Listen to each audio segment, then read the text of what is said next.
Alright. Make sure I'll check some voices out.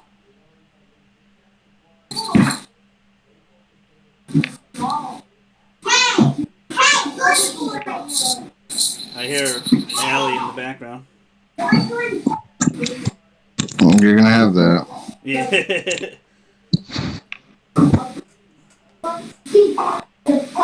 See if we Yo, can you still hear me? Yes, sir. Alright, perfect. Oh, the pretty little colors rainbow here.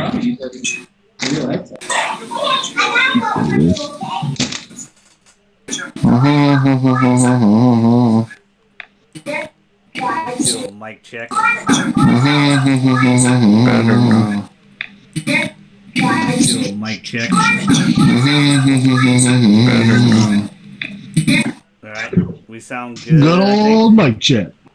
Sound The okay. The best. only one that sounds a little low is Chad, but he's a soft talker anyway. I'm still low?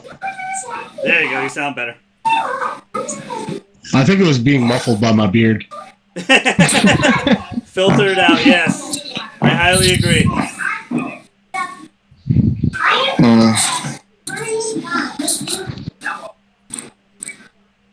How do I change that during the call?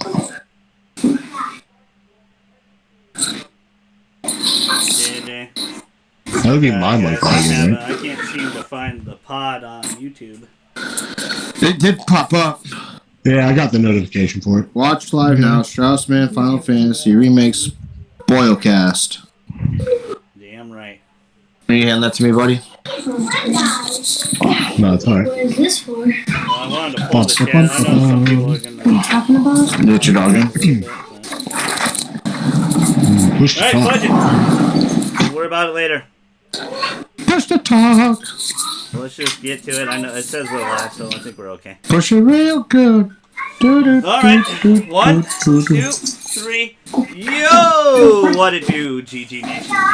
It's your fellow against Straussman, the GG. Yo, welcome to another live stream / spoiler cast of my Steam panel here of Harem Fantasy 7. You know, the remake. We're gonna talk long overdue. We got a couple extra guests today. I'm really happy to have them on. One of them you heard in the background quite a few podcasts ago. But I'll introduce my Steam panel here. We're gonna also, normally how we do a spoiler cast here is we do a little bit of non-spoilers, then we dive into the spoilers. We're not gonna do that this time. We're gonna go right into the meat and potatoes. I want to talk spoilers with these beautiful fellows here. So let's get right into this. I want to introduce my Steam panel to my right, or your guys' left. JJ, a sweet, beautiful cousin, the white assassin himself. How you doing, JJ? I'm good. I'm tired. But I'm We here. got the bearded wonder himself, Chad. How's everybody doing today? Bottom left on our screen, or how I'm looking at it, the man spider himself. The guy I was referring to, the best of the Lopez brothers, technical director, Elo. How you doing, brother? Welcome to the pod. Thank you. It's actually been years since It's been a while, that yes. podcast. Yeah, years. Just look up me, our very first pod with Dan the Man, and we talked about The Room. You'll hear Elo laughing in the background the whole time. And, of course, he skipped right into my heart, in the hearts of yours. Skipped to my Lou himself. Lou, how you doing, brother? Thanks for joining me. Thank you for inviting me. I'm doing well. So we got a couple veterans. We got 3 veterans here, me, Elo, and Chad with the Square Enix love. And then we got 2 newbies. We got JJ and Elo. I'm interested to see how everyone... Lou. Oh, I'm sorry, Lou. Sorry, Lou. My bad. I always do that. I'm interested to see how everyone reacted to this game. We're going to start off... I want to say, first of all, I got to commend Square Enix even trying to remake this beloved game. And in the back here, it says, quite possibly the greatest game ever made. Game Fan Magazine. They're probably not around anymore, but for a lot of people, this game means a lot. If it wasn't for this game and Final Fantasy X right here, I never would have played Japanese role-playing games. Those are my favorite genre. They kind of fell off a little bit on the PS3 360 era. They weren't as strong. They're making a huge comeback on PS4 and Xbox One. The future is looking really bright because Persona's no longer a I wouldn't say niche as much anymore than it used to be. A lot of people, it's not a big secret anymore. A lot of people know that the Persona series is really well done. And we'll get to that spoiler cast. I'm going to give JJ a few more weeks to platinum and beat the game. So I know he wants to do that. I'm going to try to... Clock's a ticking, JJ. Let's get rolling. Let's get going, JJ. Hey, I get about But I also want to commend Square of also, I was going to dig out Final Fantasy 13 and 15, but I didn't want to do that. I want to commend them for, fudging up and being not as strong as they used to be. And, leading me to Tales, Persona, Xenoblade, some other great JRPGs. But this was it, man. This is the one that got most people into JRPGs. Final Fantasy VII, the OG. I know, green case. You can talk shit about it later in the comments. I know. Again, I don't have the black case one. I'm sorry. But a lot of people probably don't even know what that is. Yeah, I know. Some of the kids will be watching. This is the OG cover. And I'm also going to show you something crazy. Holy shit, a manual. Oh my god, it's all in color. It is all in color. Look at Cloud. Look at Bear. Look at Eris. Not Aerith, but Eris. Did you have to download that on an app somewhere? No, this is my actual game. Look at Tifa's boobs. No undershirt in that one.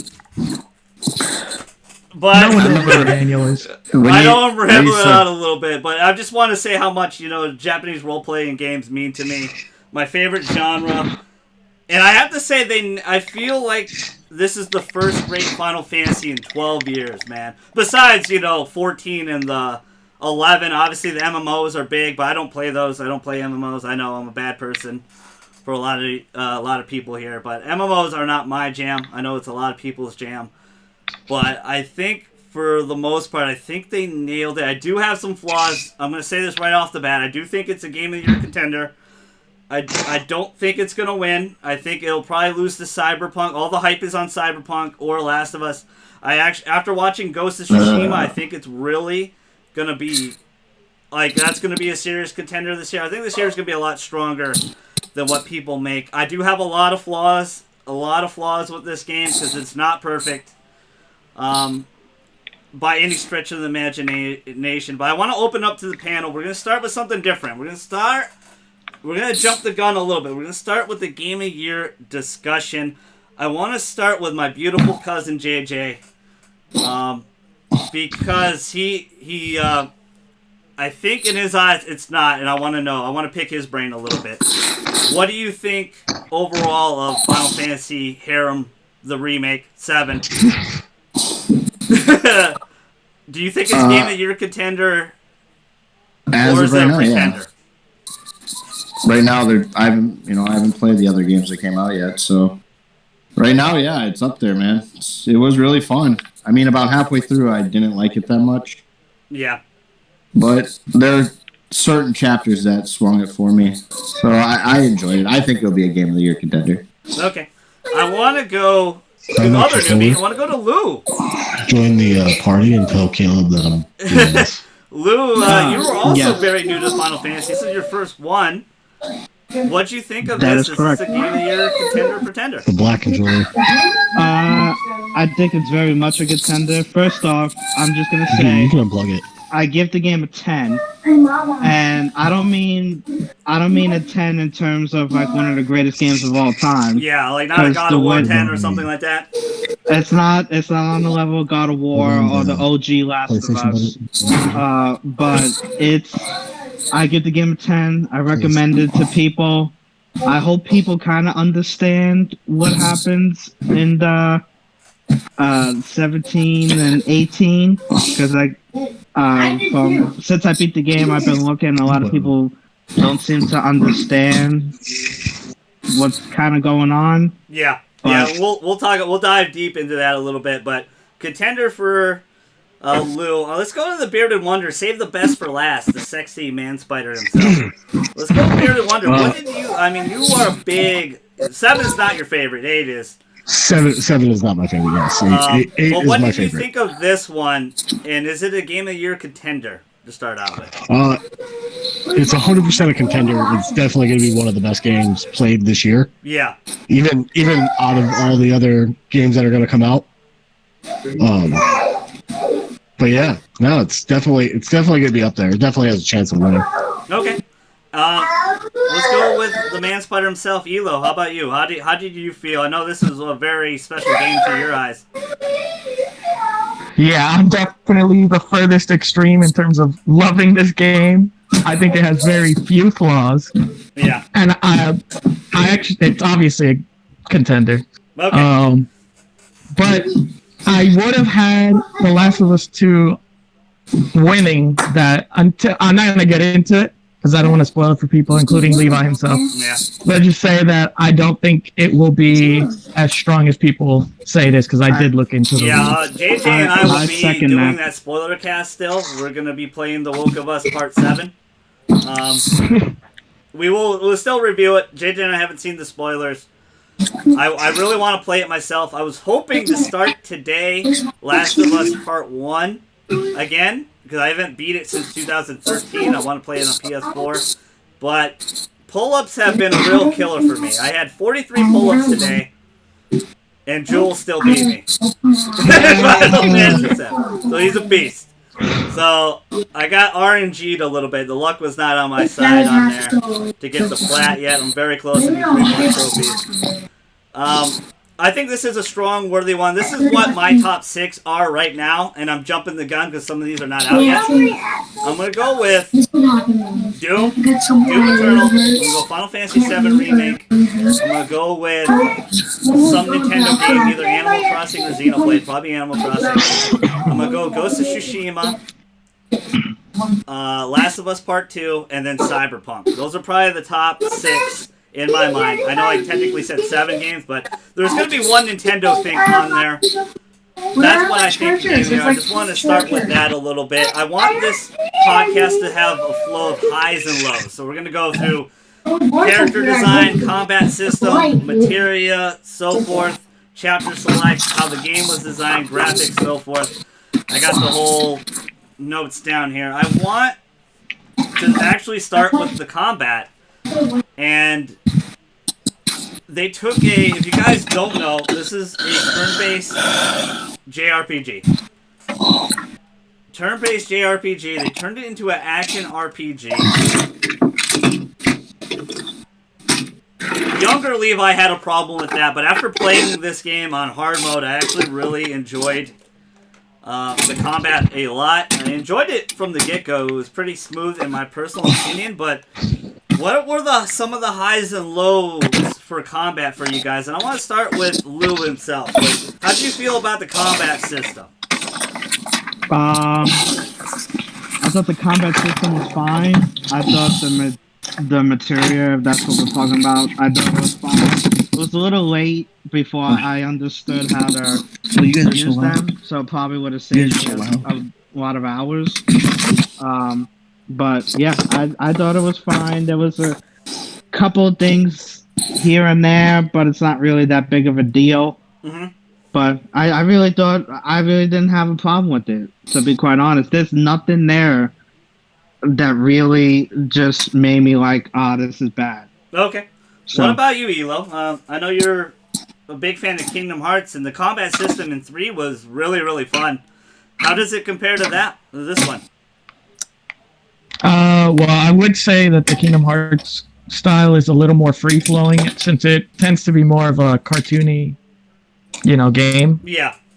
This one tries to be a little more grounded in realism, so they're not doing as crazy stunts and stuff. But I did really like it. It was smooth.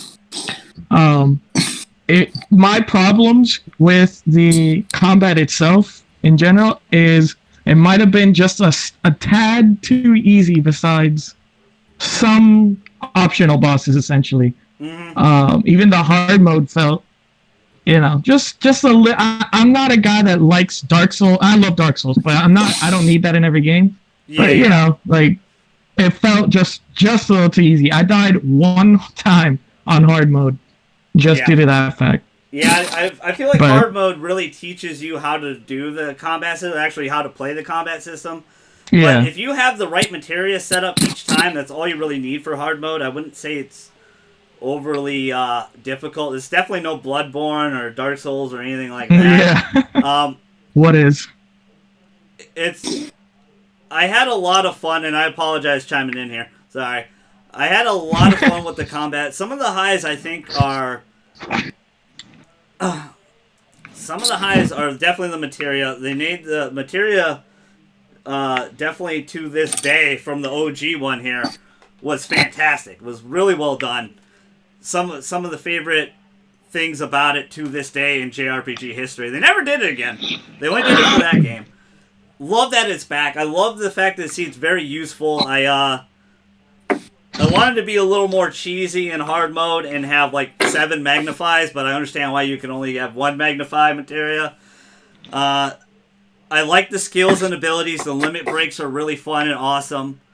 Party control for me, we'll talk a little bit more later about that because I want to get into characters in a little while. But let's go to JJ. Could I chime in on one thing? Newbie into the series.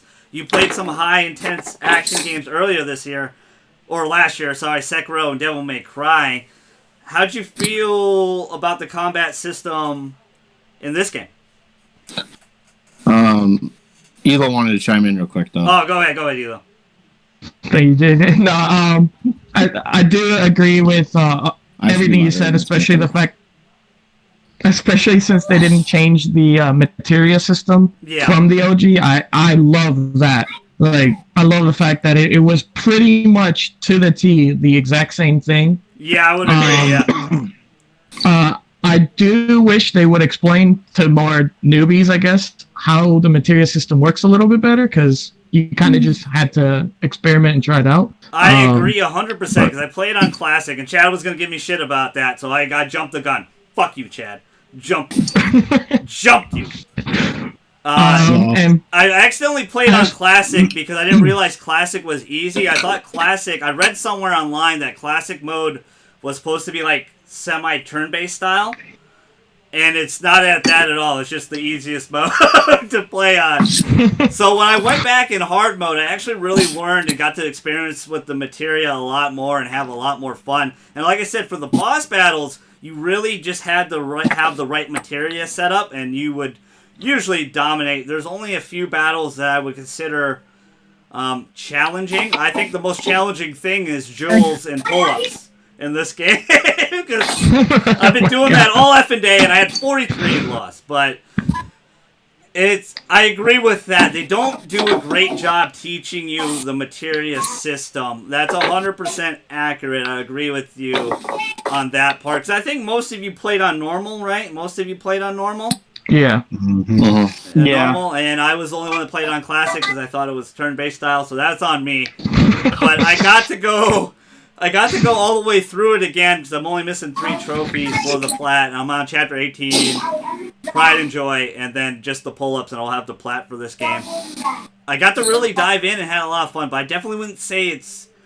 I could see why it would seem challenging, but it's more annoying than anything, I would say. And I mean that in the politest way. I don't mean in a negative kind of sense. But go ahead, JJ. What'd you think of the battle system? It was my favorite part of the game. I thought it was cool. It was a little like Cloud was a little slow, but I think having a big ass sword would slow you down a bit. He definitely gets locked in animations. I agree. Yeah, so go ahead. But I thought the mixture of characters, like being able to switch characters, do attacks, hurry up, switch. Just Tifa was my favorite. But the combat was my favorite part of the game. I thought it was cool. Okay, you didn't have any issues really with it at all? Just being locked in an animation as Cloud, really, is the only one. Okay. How about you, Bearded Wonder? Sometimes it was annoying doing a magic and getting hit, but that's realistic to me. Like, if I'm doing one, and they hit me as I'm doing it, I lose all my. Right, you lose that MP or whatever. Yeah, it's happened to me a few times in hard mode, and it's a pain in the butt. Yeah, it is what it is, man. Go ahead, Chad. What do you think, brother? The combat's fantastic. When I first started playing, I was trying so hard to make it like Kingdom Hearts. Yeah. But it's not. It's supposed to be more. It's supposed to be slowed down. It's supposed to be a little more strategic. Aerial combat is a huge thing that I wish they would have like touched on just a little bit. Because there's a lot of flying enemies in the game, and trying to hit those guys without having Barrett or Aerith on your team is really annoying. Especially I agree when you don't want to use 100%. magic. The Cerulean Drakes on hard mode are very annoying when you don't have. The little helicopter hand guys, but man, those guys suck. Yeah. I'm actually not a big fan of how you can get interrupted, and it is really hard to interrupt other people. Yeah. I get what you're saying, like how, if you're gonna go cast a big magic spell, like you're taking risk, and because of the cast time, but losing your MP and the ATB gauge, like it's a big punishment, and it's kind of like the first hill you have to climb while you're playing. It's getting used to like not being so aggressive to where you're just launching out all your ATB gauge at once because you want to wait for those openings, Okay. Yeah, learning that was tough too, to not just go balls to the wall right away. Picking hard your mode teaches you that right away. I'm with you though. Like getting interrupted, like I don't mind getting interrupted and losing health or whatever, but losing all that MP sucked.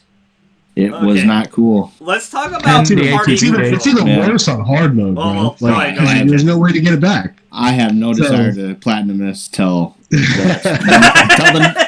I'm gonna go back through it when the next one comes out, but I have 2023, yeah.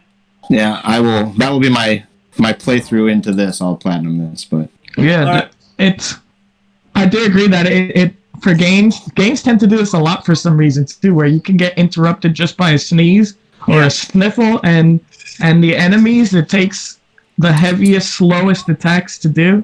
I didn't think it was too egregious on this game, but full on 100% agree on the airborne enemies. They definitely needed to I think just fine tune it a little bit more for certain characters outside of the obvious ones in Aerith and Barrett. You figured Tifa would be really good at that because she's very agile, but the easiest fix for that would be to have a ceiling, so they can't really get out of your attack range. Yeah. Like they can still be airborne and be more mobile, but don't let them fly 20 feet up in the air to where I have to Superman leap to try and hit him in a 3-hit combo and then fall back to the ground for 5 seconds. Another thing about hard mode too is it's hard to get your MP back. So once you lose it and use it up, it's pretty much gone for even boss fights. So it's kind of smart in hard mode not to use it. That's why the Cerulean Drake fight in the beginning of the game, one of the side quests, and you have to do it for the dresses. You have to do the first 6 side quests for the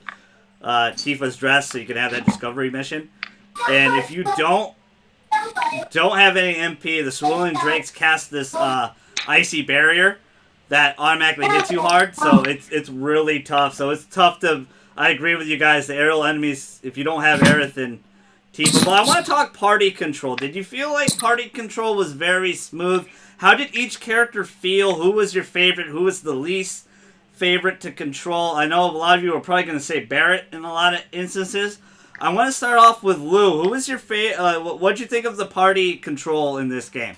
Did you enjoy it? Did you use it a lot?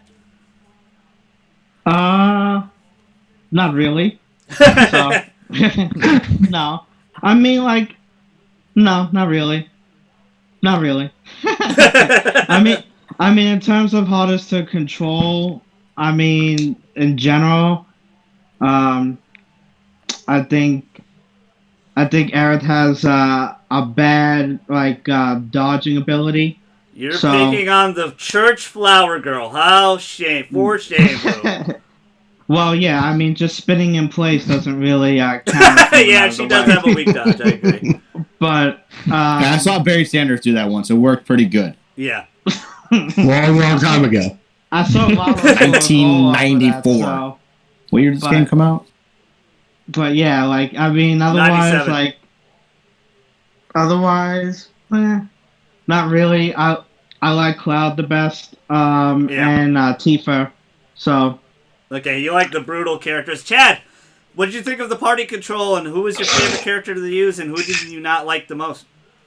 I love the party control when you're not using the command, when you're actually using your quick times, your quick time selections. Once you actually get used to that and have them set right, the flow of battle kind of gets a little easier.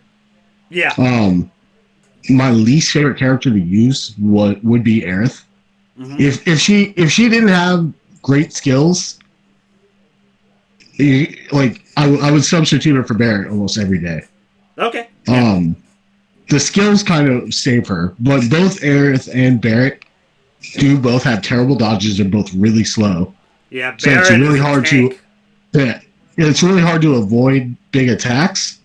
Yep. But at the same time, saying that, like, I don't think you're meant to avoid, like, you're not supposed to be dodge rolling and have iframes. Like, I think you're expected to take some damage, you know? With Barret for sure. Yeah, he's the tank. Yeah, well, with everybody, because you got to remember, like, this isn't. No, you can definitely dodge as Cloud and Tifa. Pretty easy. You can, but you're still more likely going to take damage, especially from like area of effect attacks. Like your dodging it's harder to dodge than like in most other action RPG games. Yeah, I would agree with that. Yeah. What about you, Elo? What did you think of the party control? And who did you love and who did you not like the most?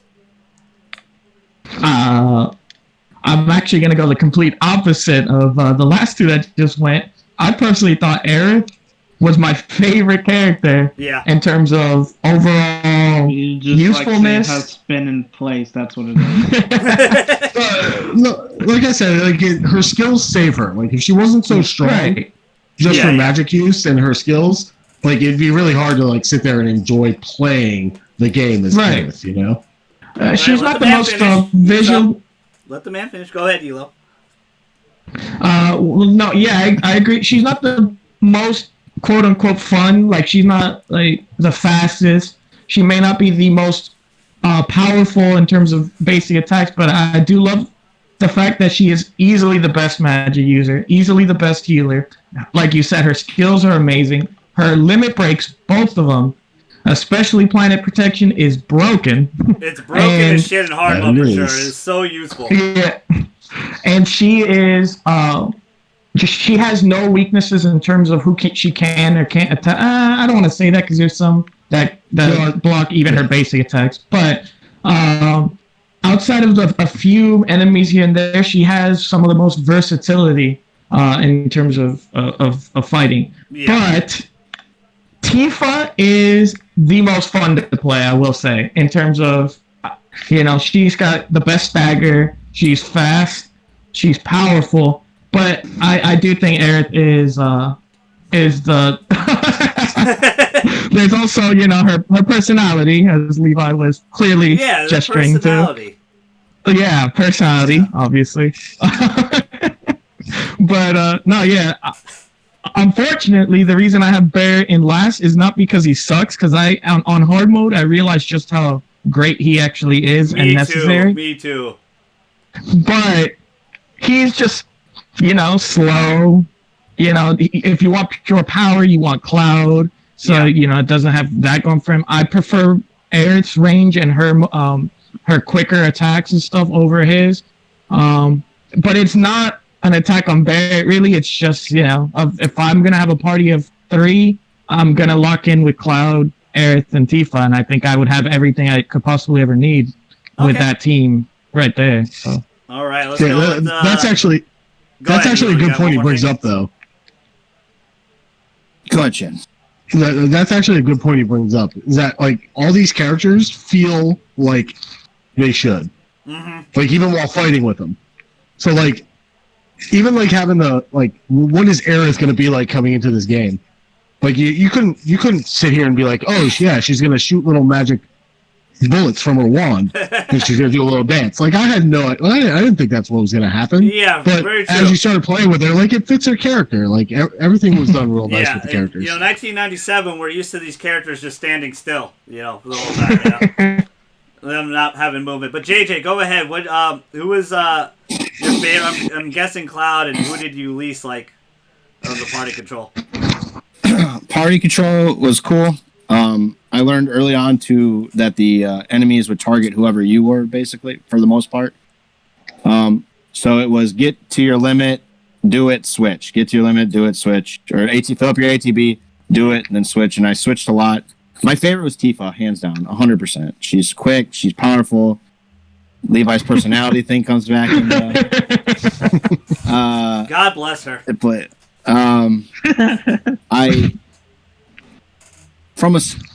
just strictly from a story standpoint, I think Aerith was the most interesting. But I liked Barrett. I liked them all, but if I had to pick a least favorite, it was probably Barrett. I never did that planet protection you guys are talking about. Pray. I did pray a lot. That one was really fucking useful. You had to do Coliseum stuff to get the second limit breaks. Yeah. What it did was it nullified you from any enemy attack for 2 minutes. So on a hard mode, you just do it right before you're about to finish the boss off, and you just go ham. Yeah. Yeah. I really enjoyed being able to switch characters because they all had, like Chad said, they all played like I didn't really play the original. I had that. I didn't play it a lot.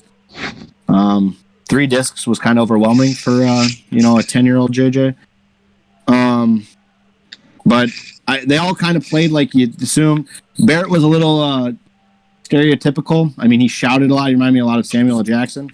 Yeah. He just shouts the whole pretty much heavily based on game. Mr. T, I'm pretty sure. Yeah. I actually don't think he shouted enough. Yeah. He shouted every the time. planet, the planet's dying. Everything. You feel it. If you ever watched Dave Chappelle's skit about Samuel L. Jackson, it'll get you drunk. That's what The it fucking reminded me shark ate me. It'd have you fucking white bitches in no time. But yeah, Tifa was my favorite. Aerith was a lot of fun.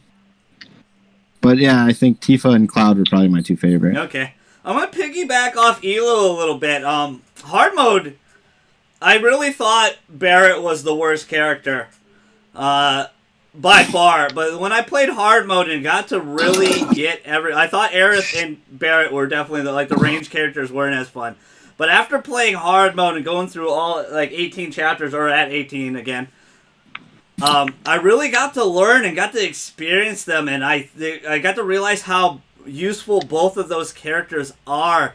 With Aerith casting Arcane Ward, then you can double cast. Anyone that's in that circle can double cast any spells. It's very useful on hard mode, especially on Hell House. That's how I annihilated Hell House, was the Arcane Ward.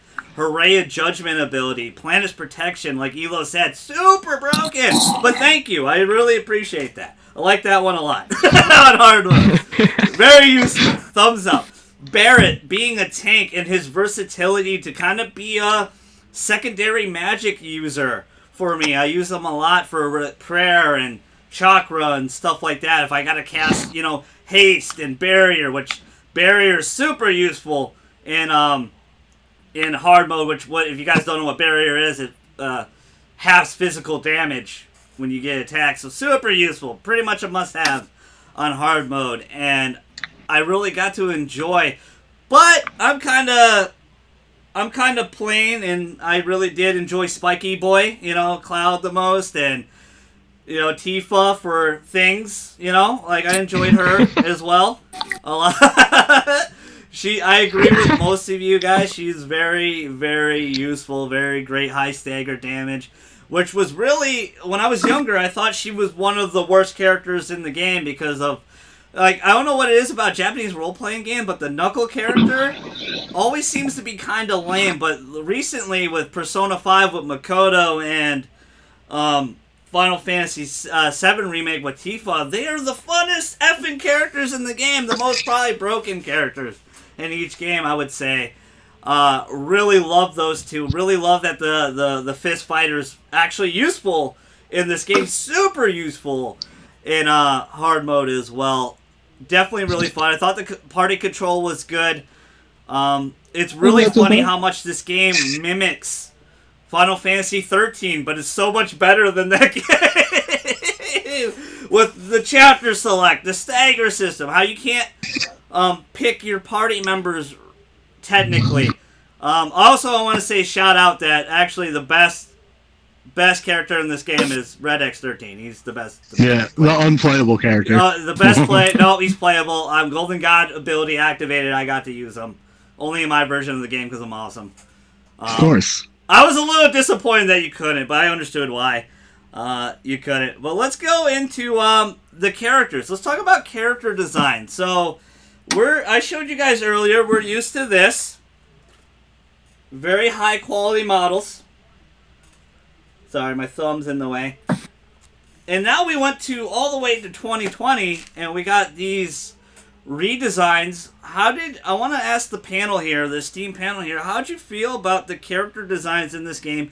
Elo and Chad and I, have played the original. We really enjoyed the original. It's not Chad's favorite.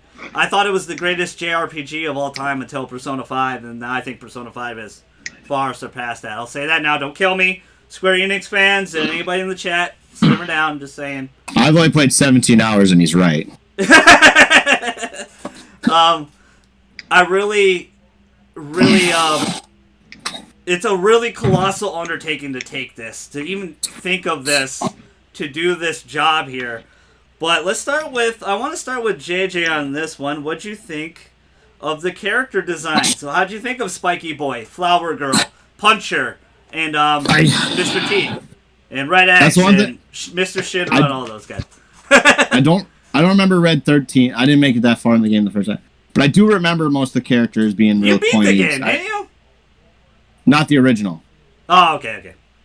Not the original. So I can't compare them to the original. Yeah. But I do remember the pointy Cloud and Aerith. I've seen that one scene a million times. Yeah. Tifa, Barrett, all those. I don't really remember. The minor characters, but what they did with Cloud and Tifa and Barrett and Aerith, it's amazing. Like night and day, man. But that's just graphics from 97 to 2020. Yeah, I know, it's crazy, right? Yeah, it's insane what they did. I thought they all looked really good. They all had their own little personalities. Even just looking at them, you could tell that the brooding loner and the party girl and all that stuff. Cloud's bitch face the whole time. Yeah. Aerith being she's dressed like someone who you would think is an innocent person who never. So until you get her in the sack, am I right? No, that's rude. Wow, guys. I didn't unlock that scene. Is that the God of War version? Yeah. It's a new mini game in hard mode. Yeah. There's a hot tub. I didn't get that far. I didn't get that part. Bikinis. I enjoyed it though. All like even that. After playing the demo, that opening scene just looks gorgeous. The game looked gorgeous. It was for being as many browns and grays that it was. Yep, the slums. This is true. It's all Midgar. It's all the slums. Yeah, it looked so good. It was a good looking game. All right, Chad. What about you, brother? What'd you think of the character designs? I know these characters have a special place in history for a lot of people. How'd you feel? Well, a little less surprised about the character designs because obviously Advent Children exists. Yes. So we've already seen the high res, how good these characters could look. I think these ones look better than those, but go ahead. Oh yeah, they're more polished and everything, but they're very similar. Yeah, I agree. So, but yeah, they're fantastic. I'll keep it simple. Okay. They're amazing. What about you, Elo? What'd you think? Well, the biggest, I agree with both of them, but the biggest notable, I've talked with you about this before, is that Red 13, I was just not a fan of his sprite before, actually. It's not too different looking than it is, obviously. It's just a little more high res, but I thought he was ugly straight up. Like, I know everyone always makes fun of that game for being the ugly Final Fantasy game. It's all Hey man, 97, that was the whatever it's called. shit. Yeah.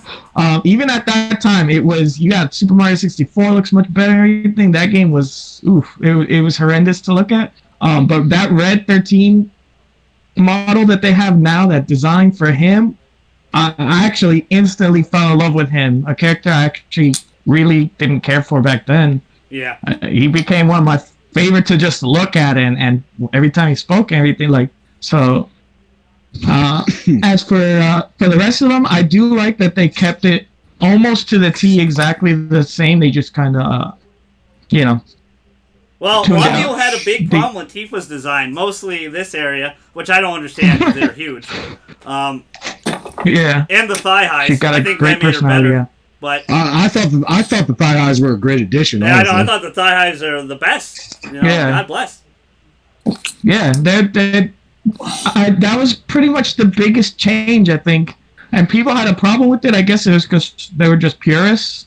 But honestly, everyone looks perfect the way that they were in this game. Like, as far as design, I don't think there was much more you could have asked for them. They didn't do anything egregious, so it's hard to complain. It's they look good.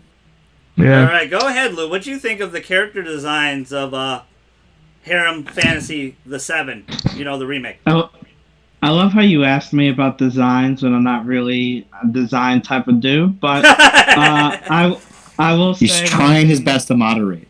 Yeah. I thought the designs were fine. It's the best that you could do to try to keep it as close to a 97 version, I guess you would say. Yeah. But my biggest problem, would probably be the personality. I am not a fan of Cloud's personality. I think his personality sucks. I think for the first 11 chapters, I think his personality sucks. Yeah. And you're showing character growth, Lou. Come on. Yeah. No, I don't. He's a sad boy. He's hurt on the inside, Lou. God, he's scarred. And I know that there's a story there that I am not aware of. Yeah. So that's why I'm not too harsh on it. Mm-hmm. But in terms of Tifa, who he kind of grew up with, it seems like, from my understanding of the dialogue, he's just very cold-hearted, except for a couple of instances. So he's just really doesn't have much to say, doesn't really care about things. He is kind of a 11. dickhead to a lot of people. Yes, very true. So he's the broody loner. I actually don't think that was the case for the most part. He's quiet and an introvert in a lot of ways, but yeah. Well, you can tell he's scarred by something, but it is an interesting perspective from Lou and JJ because they don't know much. He basically said, "I'm just here to get paid, money, man." And there was literally a side quest where they just side quest. The best side quest in the game. No, not the cat side quest. In chapter 9, there's a we're getting off track. Let's steer it back really quick. Hold on. We'll get to side quests in a second because I have a problem with side he's quests. moderating. Boom! Let's get on track. So let's get on plot a little bit. They invested in some minor characters with great dialogue in 1997 as pressing button. Jessie, Wedge, Biggs. They invested in mostly Jessie. They heavily invested in her, Thirsty Girl. The internet has dubbed her. She has her own chapter. They added a completely new character named Roche as well. Let's get into plot a little bit, and let's get into do you think investing in Jessie, Biggs, and Wedge a good idea? Because they, again, Spoilercast, they kind of croak it a few chapters later. And obviously, in the original 1997 game, they didn't have much dialogue, so as a child, I didn't really understand. I didn't really get that. Okay, they're gone. I guess I don't. It doesn't matter to me. And I hate to say it, I think the scenes were well done, but I kind of felt the same way. It's like, oh, okay, they're gone. Like, I kind of felt that way. I'll explain a little bit more later. I want to start with Elo on this. What'd you think of Thirsty Girl, Jessie? Especially her plot, finding out her dad has Mako poisoning, finding out that she wanted to go to the Golden Saucer and be an actress, finding out that she was doing some hella dangerous shit. and then most importantly that she's thirsty girl. That's the most important thing. She's thirsty. Well, at first I was kind of like you, where I kind of just didn't care. Yeah.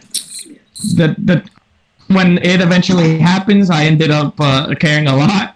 It got to me, but as far as the characters, I just thought. Because you, me, and Chad knew where they were eventually going to end up. Yes. Yes, yeah. So I kind of felt like, at first, like, we don't really need to invest in them this heavily, this early and stuff, because you know what's going to happen and stuff. They were kind of throwaway characters to advance the plot for Barrett and Cloud in the original. 100%, yeah. But I ended up doing a 180 pretty quickly, because I actually thought Jesse is the one that gets the most time, but personally, I actually really like Biggs the most. I thought he had a Charlie really good... Sheen. Okay. No, yeah, but it was actually a nice touch to get you to feel for her, especially knowing what's gonna happen and stuff. Yeah. The scene and stuff. So I guess it was a nice little touch. It wasn't necessary, but it was just something to show that they cared about these characters this time, and that was nice to see. Like, they were passionate about this. Also voiced by, she's voiced by, in English, Futaba's voice actress. So shout out to her. It's interesting to hear Futaba in a different way, being a thirsty girl, as the internet dubs her.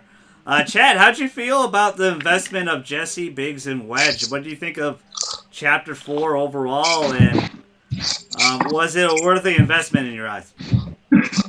Of course.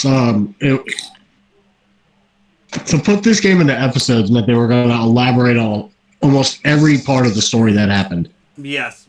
And even though it didn't seem like in the first game Jesse, Wedge, and Biggs are important, they're very important to the plot of the game, even moving forward.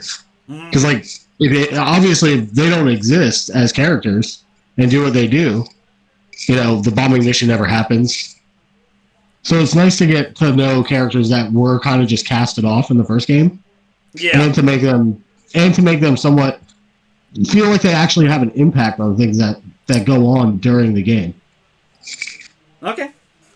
How about you, Lou? How did you feel about everybody was new to you, so a newcomer coming in, did you get invested when the terrible thing in Chapter 12 happens with explosions and deaths and stuff? Yeah, I thought it was a nice touch. You recently told me that they're really not big in the '97 version. They're just kind of like there. I think they have 12 lines combined. Yeah, and I always think it's a nice idea to have many characters that you could interact with, but it's got to be done the right way, and I think that they did it the right way. So because the more characters that you like and you interact with, the more and more you like the game. So and that was one of your favorite chapters, right? Was 12? Yeah, it was. It was one of my favorite chapters. I thought they did everything exceptionally well. It was probably one of the best sequences that I've ever played in a game. Okay. So, in many different ways. So. Okay, mostly sexual ways, I'm assuming. Oh yeah. Because all right, my beautiful cousin JJ. I think I recall you liking that a lot as well as Chapter 12. But was Jesse, Biggs, and Wedge a worthy investment for you? And you didn't like Biggs as much. No, I'm opposite Elo. Biggs was my least favorite. Because he's beautiful. No, I felt like that was the one they didn't get enough time. He to. didn't get a lot of time at all. Maybe they You have didn't- plans for you him didn't- later. We'll talk about that in a second. But Obviously Jesse, for reasons, personality reasons, she was cool. It was cool going to her.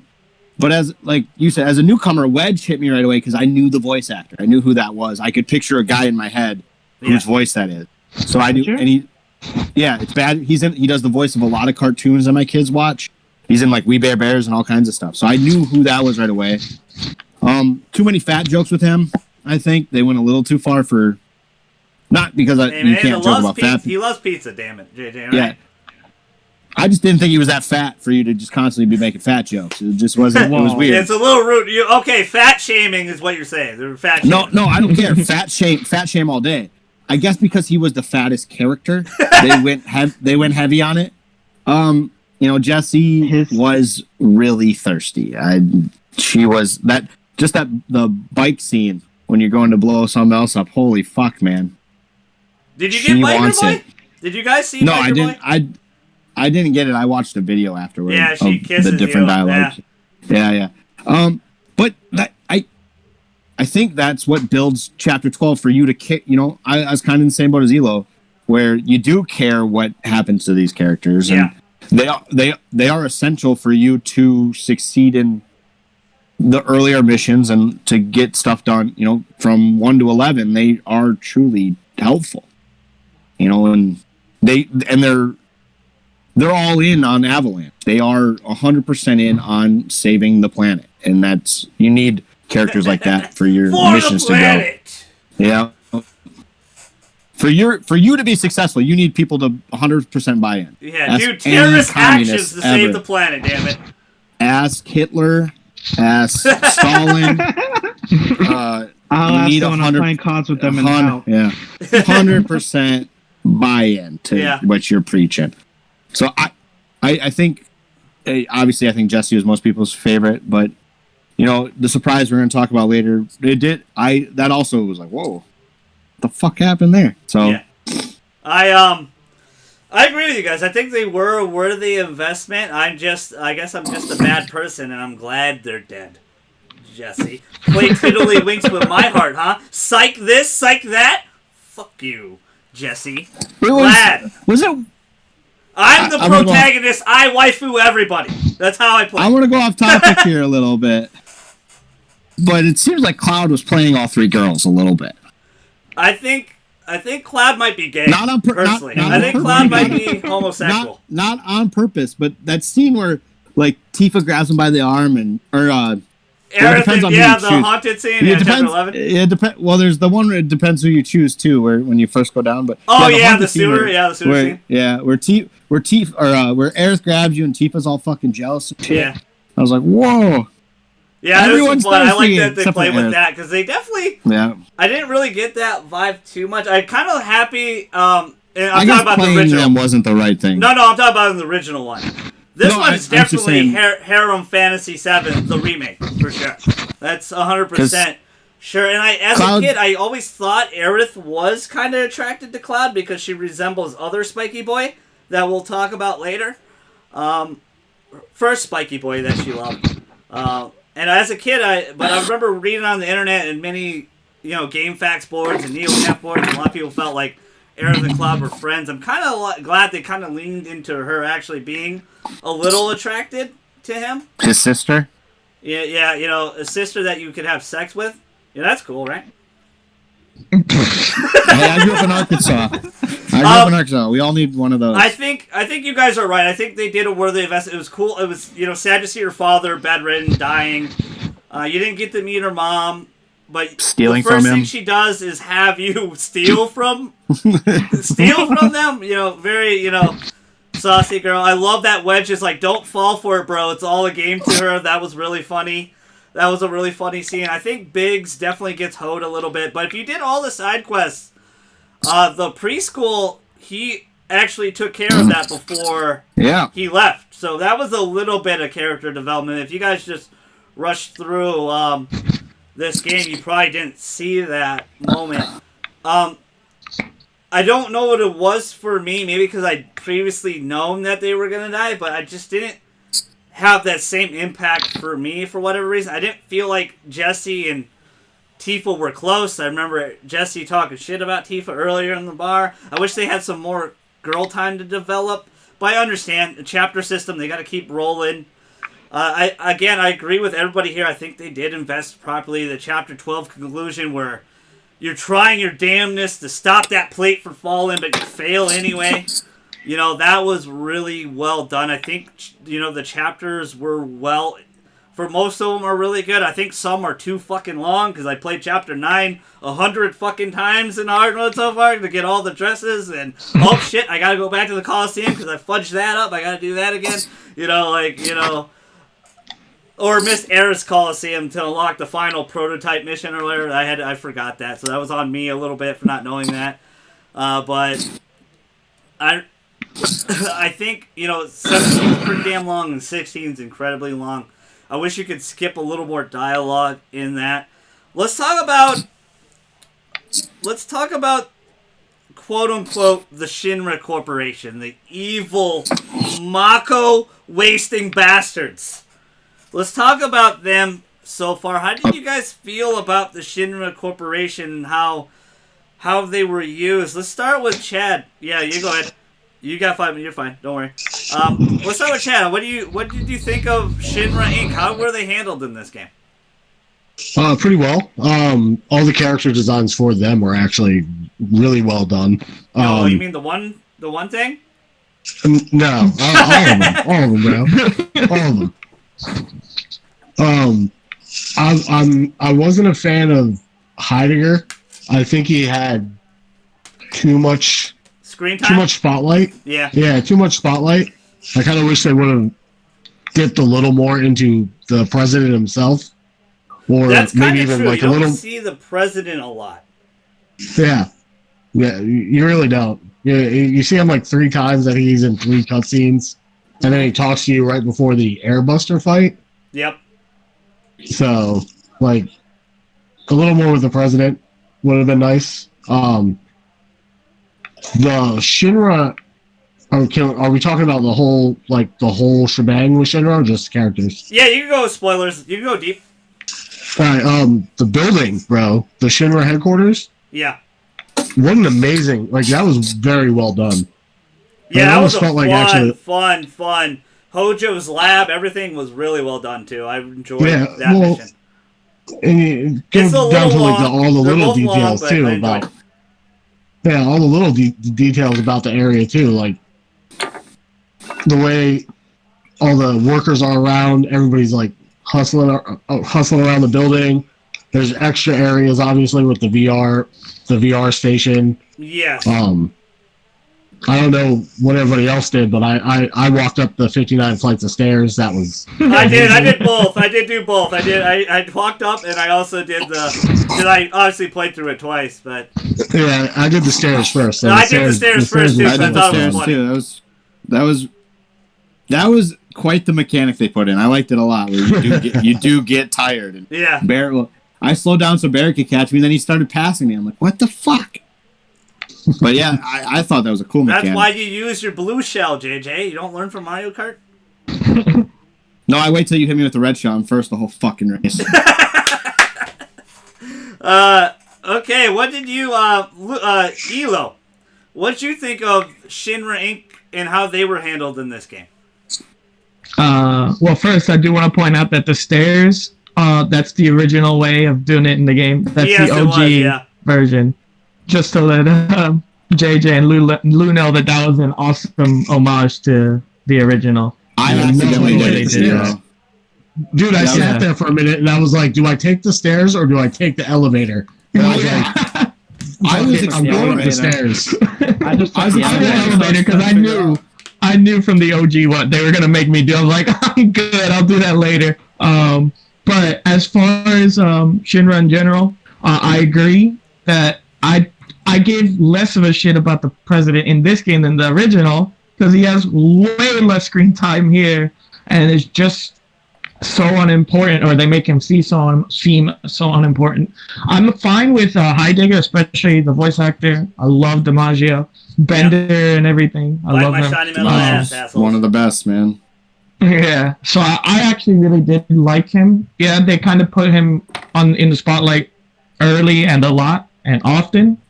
But yeah, it didn't bother me too much. I don't want to get too into a spoiler for one, but there's a character in there that I think showed his hand a little early um, in this game that I don't even want to name him just so that it could, Yeah. JJ and Luke can enjoy later. Yeah, I wanted to state, I forgot to state this. My apologies, Elo. I'll let you talk in a second. We're going to treat this game, because it's going to be nominated for Game of the Year most likely, we're going to treat it as a full representation, like we don't know there's more coming. Even though we know. We'll talk future at the end, but we'll treat it as what it is right now, like the full game as it is right now. Go ahead. Yeah, right. But I didn't mention him because of that reason, but he is my favorite. He's my favorite Shinra character, by the way. Yeah. No, but which one? Heidegger? Oh, the other guy. Okay, I got you. But Scarlet, though, I think that's her name. Yeah, she had probably the least amount of screen time, probably. Yeah, I honestly forgot about her, even from the original, because I just, for some reason, just blocked her out as a character. I thought she was okay. She was also really in there for a little bit. I get the point of her. She's a bitch, essentially, is the point they're trying to get across.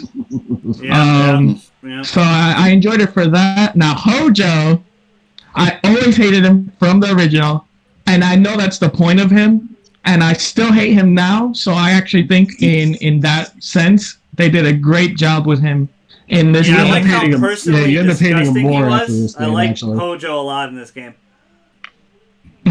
Yeah, that's the ironic thing, is that I hate him so much that it turns into like, because that's kind of the point of what they're trying to get at. Yeah, they want you're not supposed to like this character. All the experiments and shit he does, yeah. Yeah. And the way he talked about dissecting Aaron's mother and stuff, that was, very good. Yeah. Very well done character. All right, go ahead, JJ. What do you think of Shinra Inc.? Kind of, for 75% of this game, they are the baddie, I would say, is Shinra Inc., quote unquote. Outside of Hojo, I think that's my biggest knock on this game. There's not a true, to me, there was never a true bad guy. There was never anybody I hated. Nothing drove me, outside of completing the game, nothing really drove me, like, I gotta beat this guy. Outside of, when you really do get in Hojo's lap, he is a terrific heel. But, like, I know you guys talk about it, but Persona 5, right away, first Palace, I hate that guy. I want to punch that guy in the fucking throat. This game never had that for me, where there was truly a person there wasn't an enemy to, for the most part, I feel like, that I know Shinra sets you up to make the explosion bigger, and they're setting you up the whole time. But, right away, you feel like you're the bad guy, and I think they were going for that. But once that's what I thought too. After you explode, after the first reactor explodes, and you're walking through the city, seeing all the shit that you did, it made me, wow, maybe we're wrong, But I never truly, Scarlet is a bitch. The president, I had I don't even fucking care about this guy. He didn't really strike me as. Heidegger, again, is another guy who I know the voice actor. I love that guy. So it was hard to. And again, I get they're all supposed to be dicks except for, I forgot the one guy's name who keeps trying to stop the president from doing shit. Reed. He's like the one that's kind of good. Yeah. Kind of good. But they want to go to war. They want to go to war with Wu Tai. Is why they set you up. Which you guys probably don't know who Wu Tai is yet. But we'll get to that. I don't know who they are, but I got that from context. But outside of Hojo, Shinra didn't really. They were just there. I think they were the bad guys who were setting you up, but I never truly wanted to defeat any of them. Well, I don't know about you, but I really wanted to punch Palmer's fat, buttery face. Just saying. Well, I think that. Well, he's not part of Shinra, but Don Corneo too is another guy I wanted to fucking. Yeah, minor role character. Yeah. I also forgot to mention Rufus was also in this game. He is phenomenal in this game. Actually, we didn't see anything about him, but he's awesome. He's my favorite boss battle in this whole game was Rufus. I love Rufus. Yeah. The only thing I don't like about Rufus, I like everything about his character design except for the cut-up jacket at the bottom. I don't understand that. That's kind of weird to me. That was weird to me.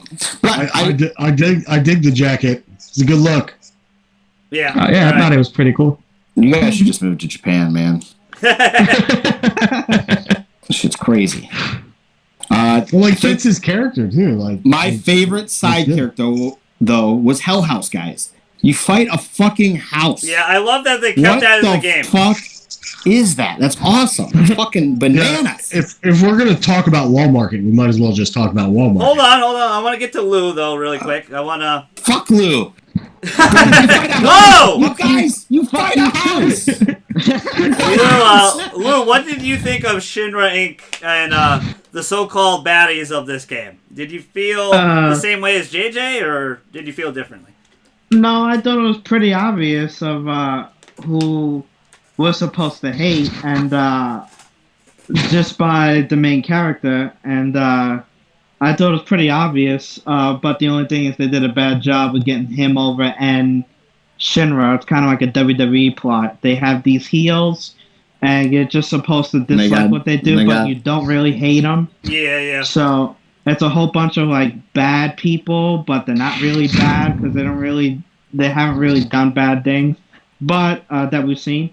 But chapter 12, the plate falling was pretty bad. Chapter 1, too, actually. Chapter 1 and 12 are, but again, chapter 1 though, you don't realize that they did it yet. You know, I know you guys have played the game already, but coming from my standpoint, I felt like the dickhead who just killed everyone. Yeah. Well, that's how we felt too, though. Well, I won't speak for everybody. That's how I felt too. I didn't give a fuck like that, though.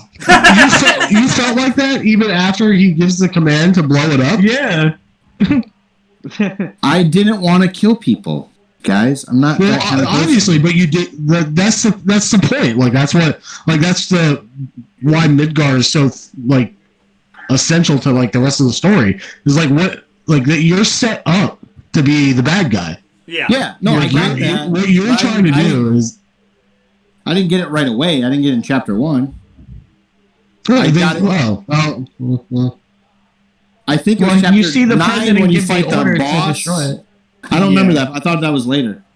No, that was at the end of 1. They show you getting set up. Yeah. Do the laser but still, yeah, I get it. They didn't get enough heat on. Like I didn't give a fuck about the president. Yeah. Never. Yeah. Like, oh man, I gotta go after this guy. All right, let Lou finish though. He didn't get to finish. Go ahead, Lou. Lou was finished. Lou was finished. Everyone know Lou was finished. And I liked Hojo's lab. Fuck you, JJ.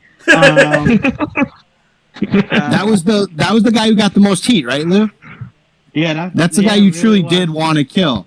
That was he was. And they never let you do it, or they didn't let you do it yet. So well, you don't get to kill a lot of people in that game, but so that's the other thing. Innocent people. Yeah, innocent people did it. But yeah, I like the idea of killing people in games. What? Who said that? Me too. No, but again, Hojo's lab was good. I thought 17 and 18 were pretty good, were really good actually. Okay. And how well that they were designed and explained.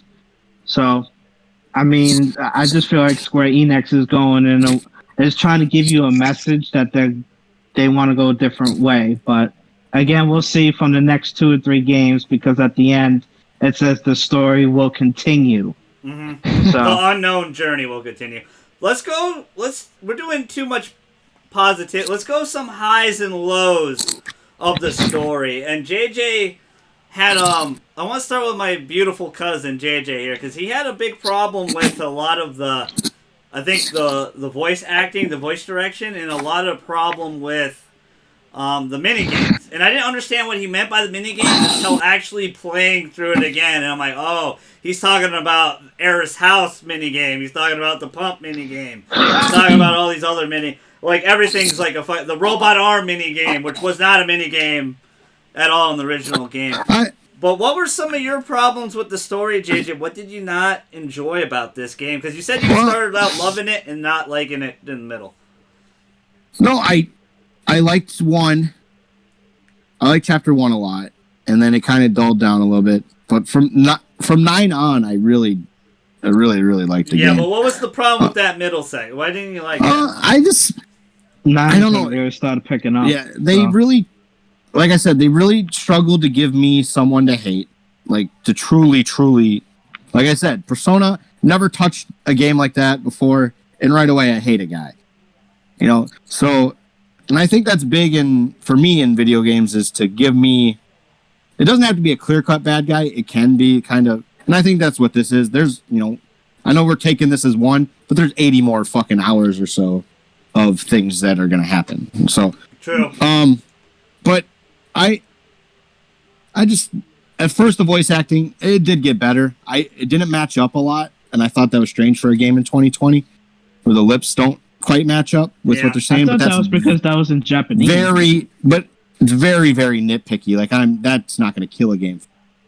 I was about to say I thought the lip syncing wasn't that bad actually. It to me it was at the beginning, but again it was for whatever reason it got better. I think I got more into it. I think because it's just. I think it's only really shows on the side characters, like the quest givers. That's where it kind of. That was bad. really. But I don't know.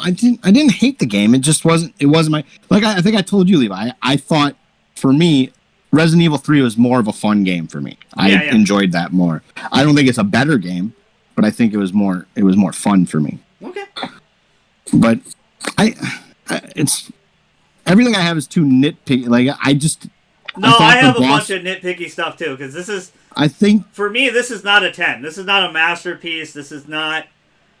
I think my biggest complaint is the boss fight at the beginning. What is it? The beginning of 17 or 18? 18. The car. The bike. The 6-wheel car. That was a dumb. That was the worst thing ever in this game. That was the worst thing in this game to me. That was actually in the original too. That was pretty funny. It just to me. The game did a good job of when you do a boss fight, it wasn't overly repetitive. You get to a point and then it changes. Yeah. And I know you can't do much with that for it to be, but it was super repetitive. Mm-hmm. Okay. But that's all it was a really good, I enjoyed it. I had fun with it. All right, Chad, what were some of the lows for you in the game? Well, story-wise, there weren't any at all, really. Enjoyed the flow of the story. Obviously, 2 through 8 is kind of the padding, right? Yeah, that's where we get all the backstories for everybody. And when you go to after the Mako 5 reactor is when things start really ramping up. But the only complaints I have about the game, gameplay wise, is some of the character movement. I didn't really like how they would intentionally slow you down in some areas. Yeah, they do it a lot in the game. Yeah, they want you to. Yeah, it didn't make sense. I mean, in some places it made sense, kind of like slow you down just to get some dialogue in or whatever. But sometimes, like I'd rather just run around in that area, instead of just crawling slowing down to a crawl, pretty much. Yeah, believe me, they do that a lot in Chapter 9, and I had to replay it a lot for those dresses. But yeah. And just like a little more exploration of just the map itself. I wish some of the areas were a little more populated. Yes, yeah. I kind of wish there were a little more enemies in the little dungeon areas that you could go in. I thought the enemy there weren't a lot of enemy variants in the game, especially per area. You were fighting a lot of the same things over and over again every chapter. Very true. That's a valid point. Yeah, but besides that, this game's an 8.5, 9 on it for me, so I have no serious complaints about it. For me too, I would say that it's like an 8.5, 9 in my. It's not a 10 or anything like that. I'll get to my reasoning, but I want to go to this guy. Absolutely adores this game. He said it might be the GOAT game. I want to go to the Man Spider Elo. Did you have any? There was no problems for you in this? There definitely were. So for me, it is a 10.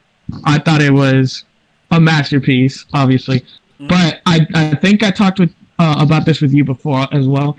Yeah, the reason that it's not my. I don't think it's my favorite game ever for the reason Chad actually said.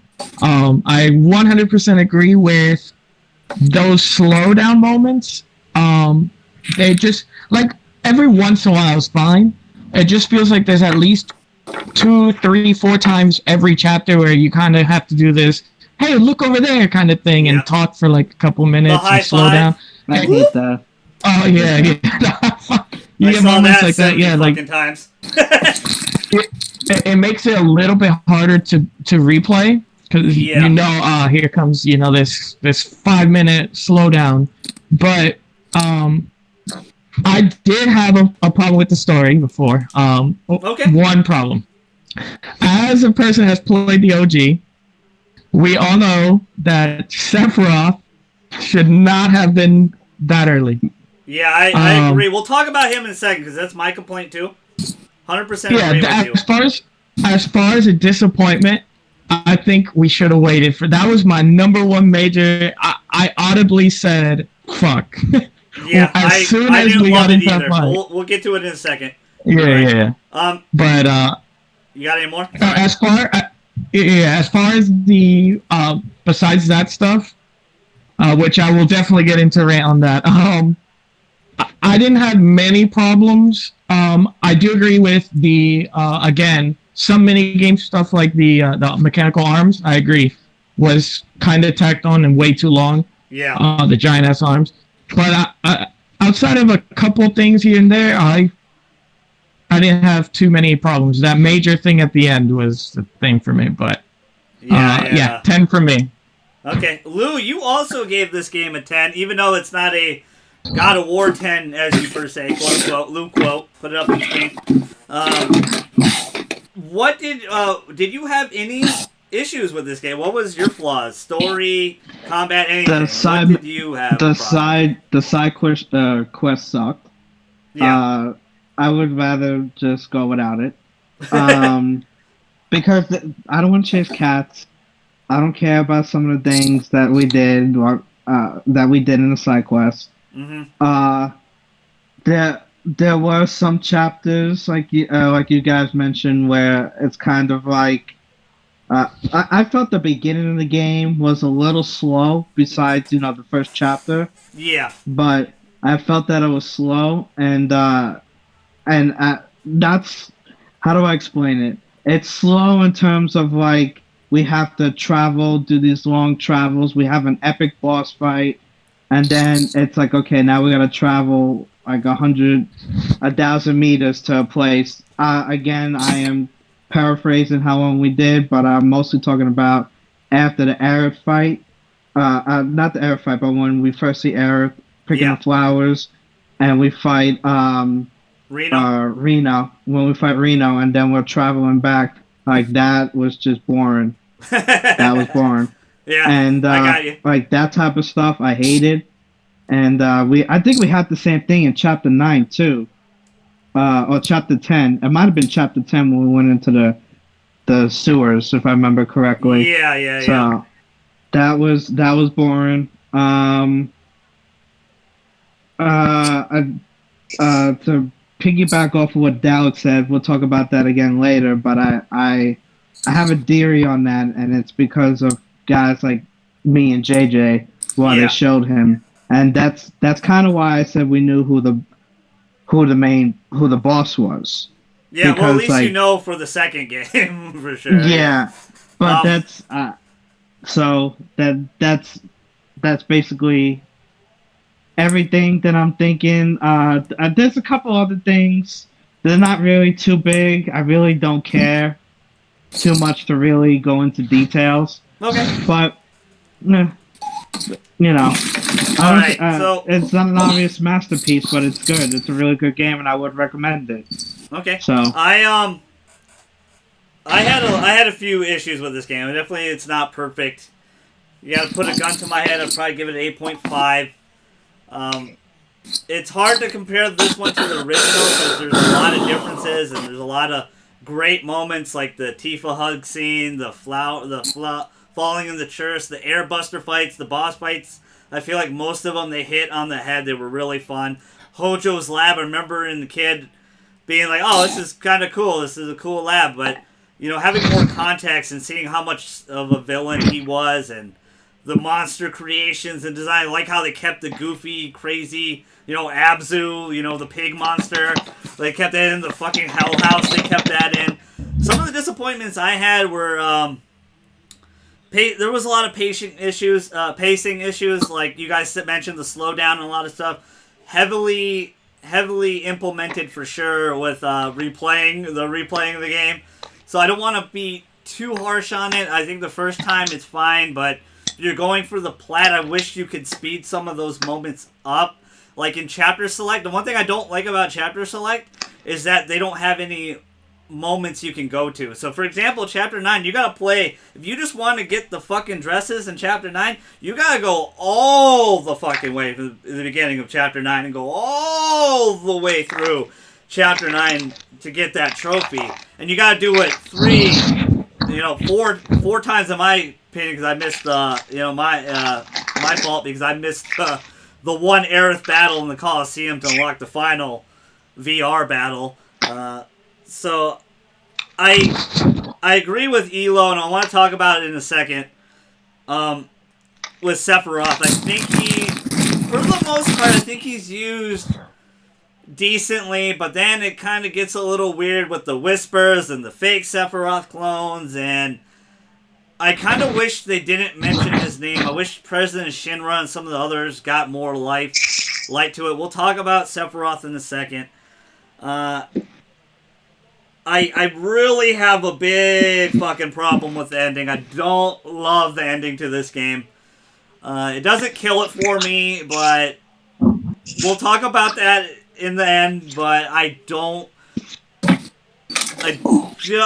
the ending to me is too Kingdom Hearts bullshit to me. No offense to any, I love Kingdom Hearts 2, but I don't like the Kingdom Hearts S-ness of the final battle and shit, because essentially it's the giant fucking Heartless and stuff. But we'll get into it later. I don't want to dig too deep. I wish they would have elaborated on Roche a little bit more. I like the fact they had other soldiers that actually had identities in this game. He's completely new in this game, but he's essentially just the boss fight in Chapter 4, and that's it. Like, he doesn't appear again. I was hoping you see him again, or you fight him again in Shinra Building. Like, oh, you're the asshole that fudged up on my bike. And I know you got to kind of accept some of the stupid craziness of him flipping the bike. And but I love that shit. That's Final Fantasy to me, is all these crazy flip nonsense and shit. I also... You actually fight him twice, by the way.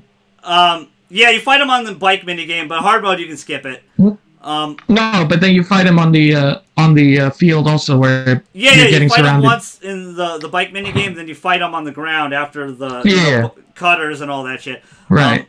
But essentially, that's what he is. He's just a boss fight. That's it. He's not... He's not any... There's no depth to him. He has no real beef. It would have been cool if he had, like, a bone to pick with Jesse or Cloud, or he's like, oh, that's that guy that quit on us. I'm a soldier forever type thing. Maybe they do later on. I don't know. I wish he had some more character development.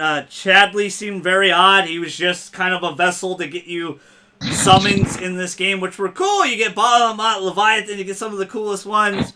Where this point in the game in Midgar is only about 4.5 hours long, and we put 36 to beat it. They expanded upon it that much. But it's essentially only 10% of this game. Overall, I think they did pretty good on it. I do like... the graphics overall really beautiful on the main characters. The side characters look terrible. Some of the flowers look terrible. Some of the, slums look terrible. Obviously, it's the slums, but, it doesn't look... For example, Chapter 6, when you're climbing up, getting to the Mako Reactor 5, and you're kind of climbing and looking down at the bottom of the slums, and it looks like a JPEG image. Like, it looks terrible. Like, it looks really bad. Like, it doesn't look good. Obviously, this game's a PS4 exclusive for now. When this game gets on PC, it's going to be incredibly beautiful. I had I don't know if you guys did, I had a shit ton of pop-in my game. I played on a regular PS4, didn't play on a Pro or anything. A lot of the characters' faces would pop in on side characters, not main characters, but quest givers and stuff. They would look very grainy, and then they would pop in. Everything looks beautiful. And the funny part is they're talking. They have a scene and dialogue, and they focus on that the whole time. So I have to look at it, and there's no way to avoid it. Again, a lot of nitpicky stuff. It's just my personal opinion. I don't want to offend any diehard fans campaigning for this to be Game of the Year and stuff like that. Final Fantasy 7 and 10 mean the world. If I didn't, get into them, I would have never played any JRPGs. It's probably my favorite genre of all time. And I feel like JRPGs this year alone has been a phenomenal year of JRPGs. Xenoblade, Persona 5 Royal, Final Fantasy 7 Remake, Tokyo Mirage Sessions. We're getting the new Tales of game. Like, it's been fucking phenomenal. Like, it's been great to see JRPGs done really well now. Like I said, there was big lull in PS3 and 360 era. There wasn't a lot of great ones, not a lot of ones that stood out. Because of technology. And the one thing Square Enix will always have above all the other JRPGs I just named is that they have the money. This shit looks really good. Like, Persona will never look like this. Tales will never look like this. Xenoblade, especially on the Switch, will never look like this. No offense to... I'm getting the game. Don't hurt me. I'm in the comment, Nintendo fanboys. I'm just saying.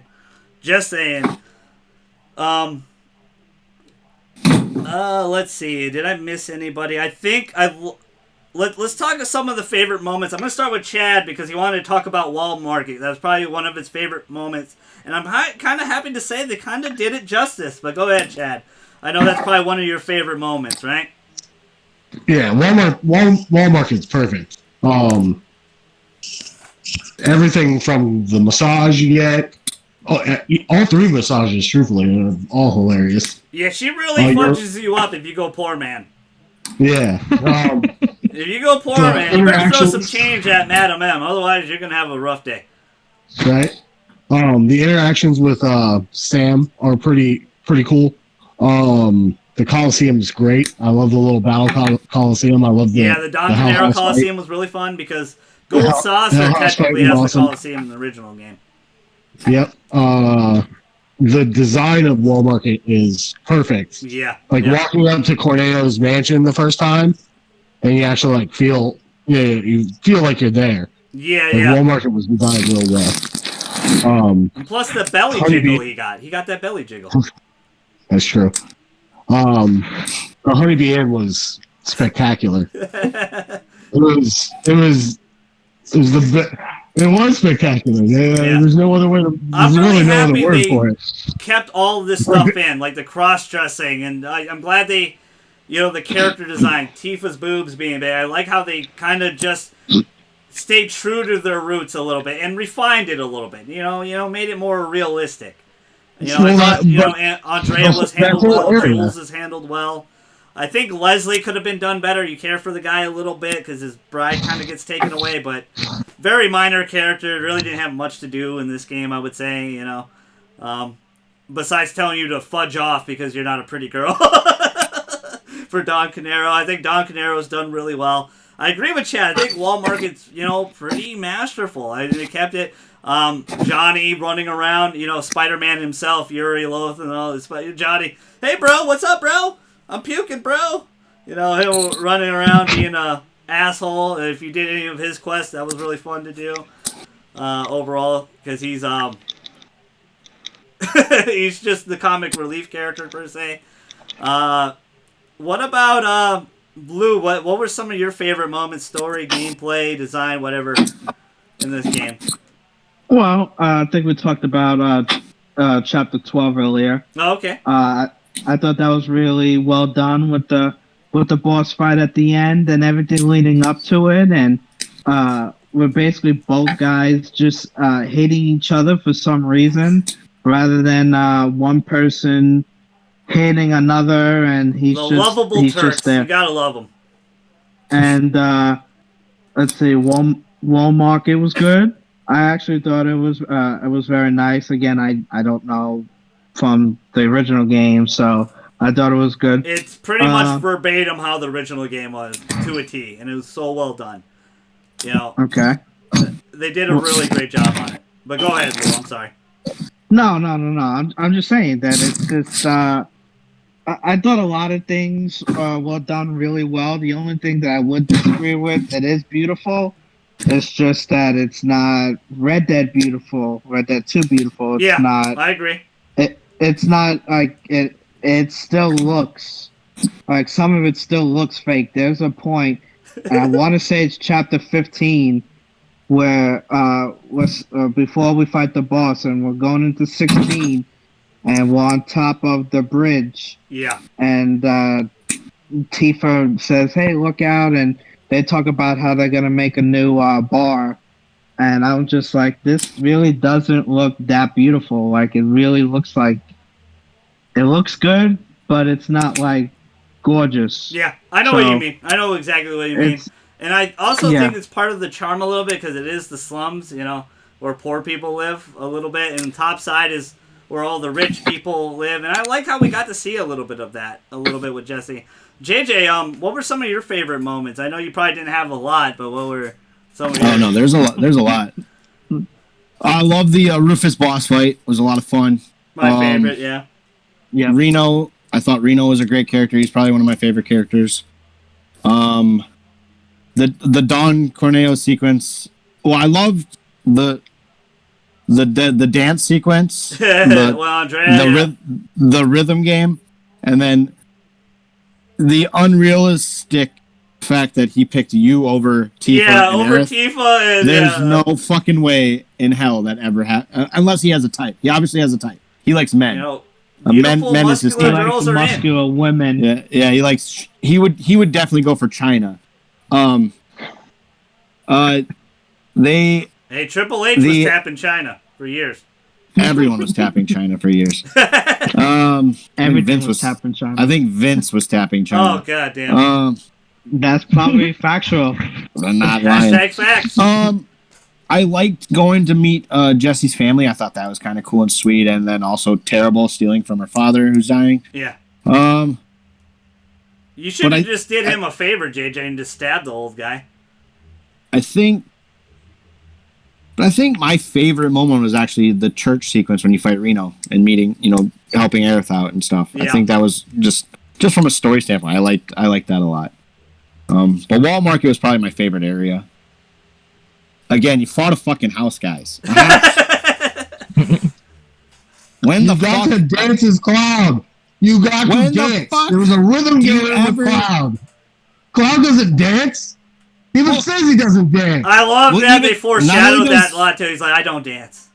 Not only does he not dance, but he knows a whole dance. He never learned to dance. He just knows it. Yeah, He very knows true. how to dance Very true. right away. Never learns to dance. He's like, I'm going to fucking dance. I got to dance. And then he just lets all these people take his clothes off and put a dress on him too.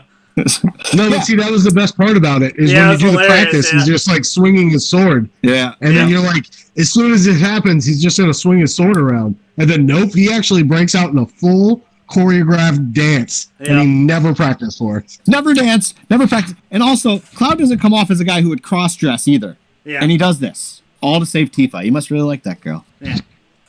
Must really like that Tifa. But, he should really wake up. Just bang her already. I'm with you, Levi. That whole scene where she was crying, I almost felt like a director, like, dude, come on! Like, hug her already. Like, hurry up. Like, jeez. My name, I don't hug. I don't dance. I don't hug or dance. I don't cross-dress, but watch me dance and cross-dress. Yeah. And then I will hug. Did everybody get the Tifa scene, or did anybody get, like, the Aerith scene or whatever? Oh, you're talking about and sewer? when you go on the sewer one? No, when you walk outside to see Tifa at Aerith's house, there's three. I'm pretty sure there's three different scenes that can happen there.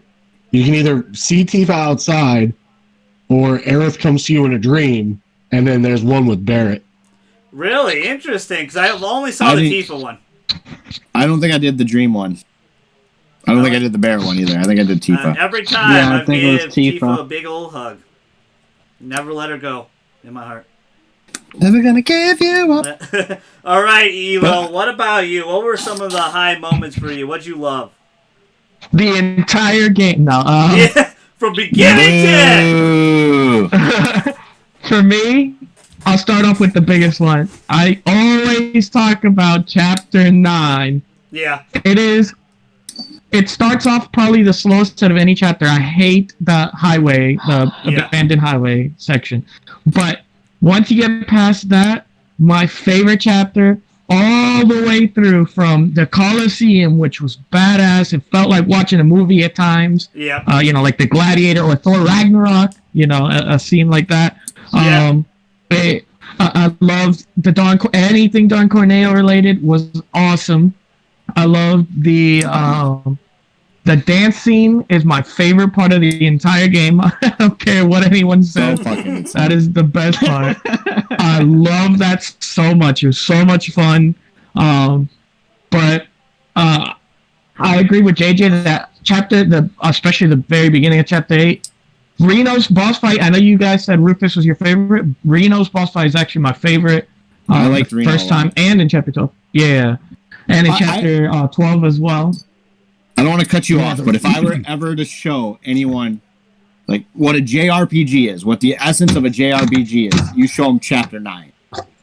To me, as a guy coming from the outside in, never really playing these games, that whole sequence after the highway is what I think when I'm like, there's insane, you dance, you cross-dress, you fight a fucking house.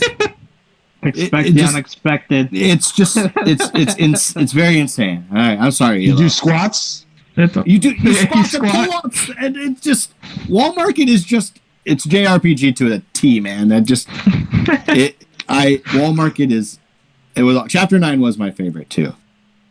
Yeah, I love Chapter 9, but outside of because I can ramble about 9 forever, I do like 8 a lot. I like that it.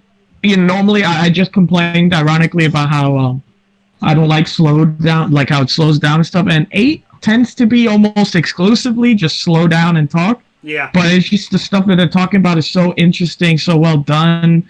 We're getting to learn Aerith's backstory and everything, and where she came from, the kids that she tries to help take care of. So I really like that. No one's talked about yet Chapter 11. I actually really like that. It took a weird horror turn for some reason. The haunted one? Yeah. Yeah, the haunted one, yeah. It was kind of out of left field, but it was also well done and well executed and stuff. So I actually really like that one too. And of course, that's haunted, right? Yeah, it's haunted. Yeah. With all the ghosts. That's my least favorite fight in the game too. I did that on fans when you guys were on stream. The ghost. Yeah. Well, one of those things actually got me. One of those moments where you pick up a chest and there's a little girl running through the train. I was like, oh shit! Yeah. I did not expect this from a Final Fantasy game. Yeah, but I like the one thing I forgot to mention. I do love that they kept the cursing in. He says shit. Oh yeah. A lot in this game. I really like the vulgar language. You're not gonna take that out. No, yeah. I would hope not, but you know how it is. It's a teen-rated game, I think, right? The only teen rated. I thought it was M. Dude, if they're gonna leave in cross-dressing, they're gonna leave in swearing. Come on, Levi. Yeah. I also do love the Chapter 12, Chapter 17, but the Don Corneo dressing stuff, cross-dressing stuff, and the dancing stuff to me was the area. I'm that was it for me. With you, Elo. Yeah. I think from chapter until 14 where you do all the side quests. Yep, 14. Yeah. I think from 9 after the when you do that abandoned whatever the highway. Yeah. From 9 to 14 is awesome. 14 slows it down a lot, and then it picks back up again. Like the Shinra place was great, but I'm with you though. The Aerith stuff was very. I think it might be on purpose, but her story is the most interesting. Where she comes from and what her whole role in this she's thing an is ancient. interesting. Yep, and she's to be honest, she's really a plot device for this game because that is the ending sequence is going to save her. Yeah, where they. Obviously, I think anyone who's played video games or watched a YouTube video on top 10 list of video games know what happened. Say it. Don't say it. I'm not going to. Okay. I'm just saying, Lou hasn't got there yet. Aerith and that's to your guys' point about Sephiroth being too quick. Like, even for someone who never played, didn't play too much of the game, I think I probably only put in like 2 hours. But you know who Sephiroth and Aerith are. If you've watched any YouTube video, you know those two characters. They're always on top, yeah. So, for me to figure out or to learn more about Aerith was very awesome and interesting. And I agree with the Sephiroth stuff. I think you're going to talk about it. Yeah, we're going to talk about that next. But Wall Market's the shit. Yeah. Yeah, Wall Market is really well done. I'm like with Elo and a lot I don't like the beginning because I played the beginning like 100 times now. But with the robot arms and shit, but I really enjoy the Coliseum stuff. The Hell House, they kept it in there. That was awesome. They kept the cross-dressing in there. The mini games are really fun there.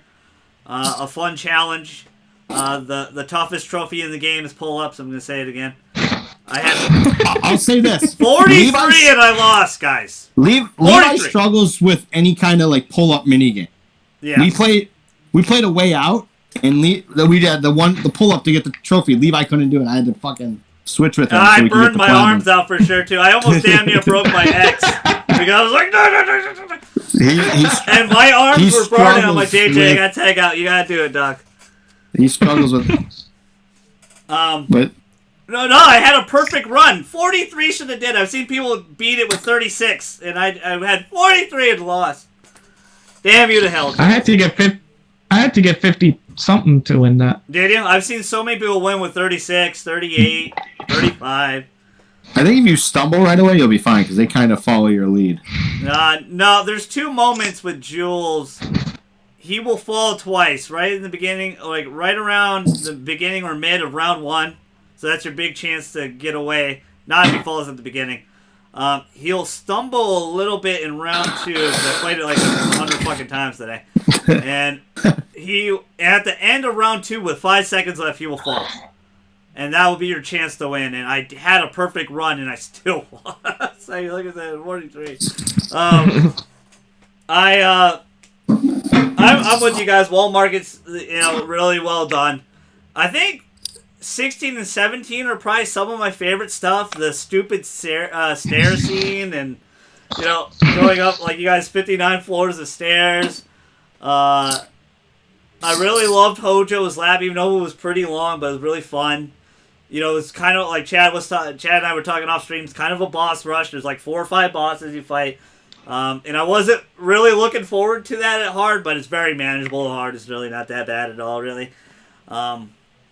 Really fun, actually. The Rufus fight is my favorite fight. I forgot one thing in Disappointments. I don't like a lot of the flash forward scenes of the particular character. That I won't spoil for Lou if people didn't get it or anything. I don't know if that's we were going to talk about that soon. Because we know the outcome of that thing, but I don't like it.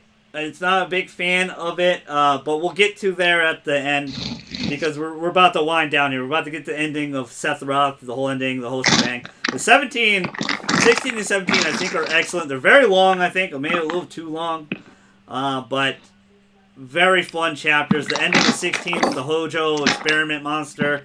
17 with the 5 frickin' monster. And the most dynamic duo of all time of Aerith and Barrett and the giant machine monster. Very, very fun. Boss battle. When you figure it out on hard, it's very, very fun. I know it might be a struggle for some of you. Really well done. Overall, I did really enjoy this game. Let's talk about Chapter 18, the ending, and Sephiroth. Some of the biggest stuff I don't like about this game at all. I think if I didn't love Final Fantasy so much, it might even knock it down to a 7 for me. But overall, I think they did really good. 8.5, very solid. It's going to be Game of the Year. Contender. I don't know if it'll be Game of the Year. But it'll be Game of the Year contender. I really enjoyed the hell out of this game. You guys already know what game is my Game of the Year. It will not be nominated for Game of the Year this year, but 100% P5 Royal is my Game of the Year. It's GG and Friends, but we'll talk about that when we get to that pod for a while. Let's talk about episode 9. I don't know if 18. Sorry. JJ said he didn't like the bike mini game to that. And I can see why. The bike mini game, I thought overall was pretty fun. And to be honest with you, I didn't play them on hard because you could just skip them. There's no reason to fucking play it to skip them. Yeah. The stuff I really didn't like is how Sephiroth was used in this game. Let's talk about that first. I think overall the visions with Cloud, Sephiroth haunting him, I like that stuff. That's not bad. I think it's well done. But one scene in particular in the original game that I really love in Shinra Inc. is when you finally get to the Shinra Inc. building. I think we lost Chad for a second here. Shinra Inc. When we got to Shinra Inc., this is explaining why I don't like what they use in Sephiroth. The whole first 5-6 hours of this game, Sephiroth is not mentioned by name. There's 3 big characters that have a huge influence in Cloud's life. It's Sephiroth, Aerith, and other spiky boy that we'll talk to in a second here. Welcome back, chat. Sorry. But I want to talk about the Shinra scene when you actually turn yourself in this game. So, in the original one, you go in the elevator, and Rude is like, yo, what up, bro? Captures you. All of you, Red X, Aerith, Tifa, Barrett, you turn yourself in, you're arrested. President Shinra's laughing at you. You're in the cells, you have a powwow, you have some, in your feelings, Drake stuff. You talk about what's going on, but then you fall asleep. And then you wake up and your cell door is open. And you're like, what the hell? Why is my cell door open? And you climb all the way back up to Shinra's estate at top, his office. But everybody's dead. There's blood on the walls. Everybody's dead. Sliced up. Everybody's effing murdered. You get all the way to the top and you see a sword right in his back. And you know who that is. Without even saying a name. And I think they missed the boat on that because it's kind of the Genova Dreamweaver / clone that kind of kills President Shinra in this game. And like JJ said, he's really not that big of a character. He really wasn't that big either, but I love that scene to death because it just shows you how crazy as fuck this guy is that he walked up in this building full of top-tier soldiers and guards and killed everybody, blood on the walls, killed the president right in the back, boom, sword sticking out. There's more powerful scenes with Sephiroth like that. There's a fight with Sephiroth, you fight with him to fight an enemy, and Cloud is so weak, he's pathetic. He dies all the time, and Sephiroth has to resurrect him. It shows how god tier that this guy is, how insane and maniacal. I do like his cat-like eyes. I like how he towers over Cloud, because Cloud is a very unique soldier. He's like a midget. He's my size. He's 5'7".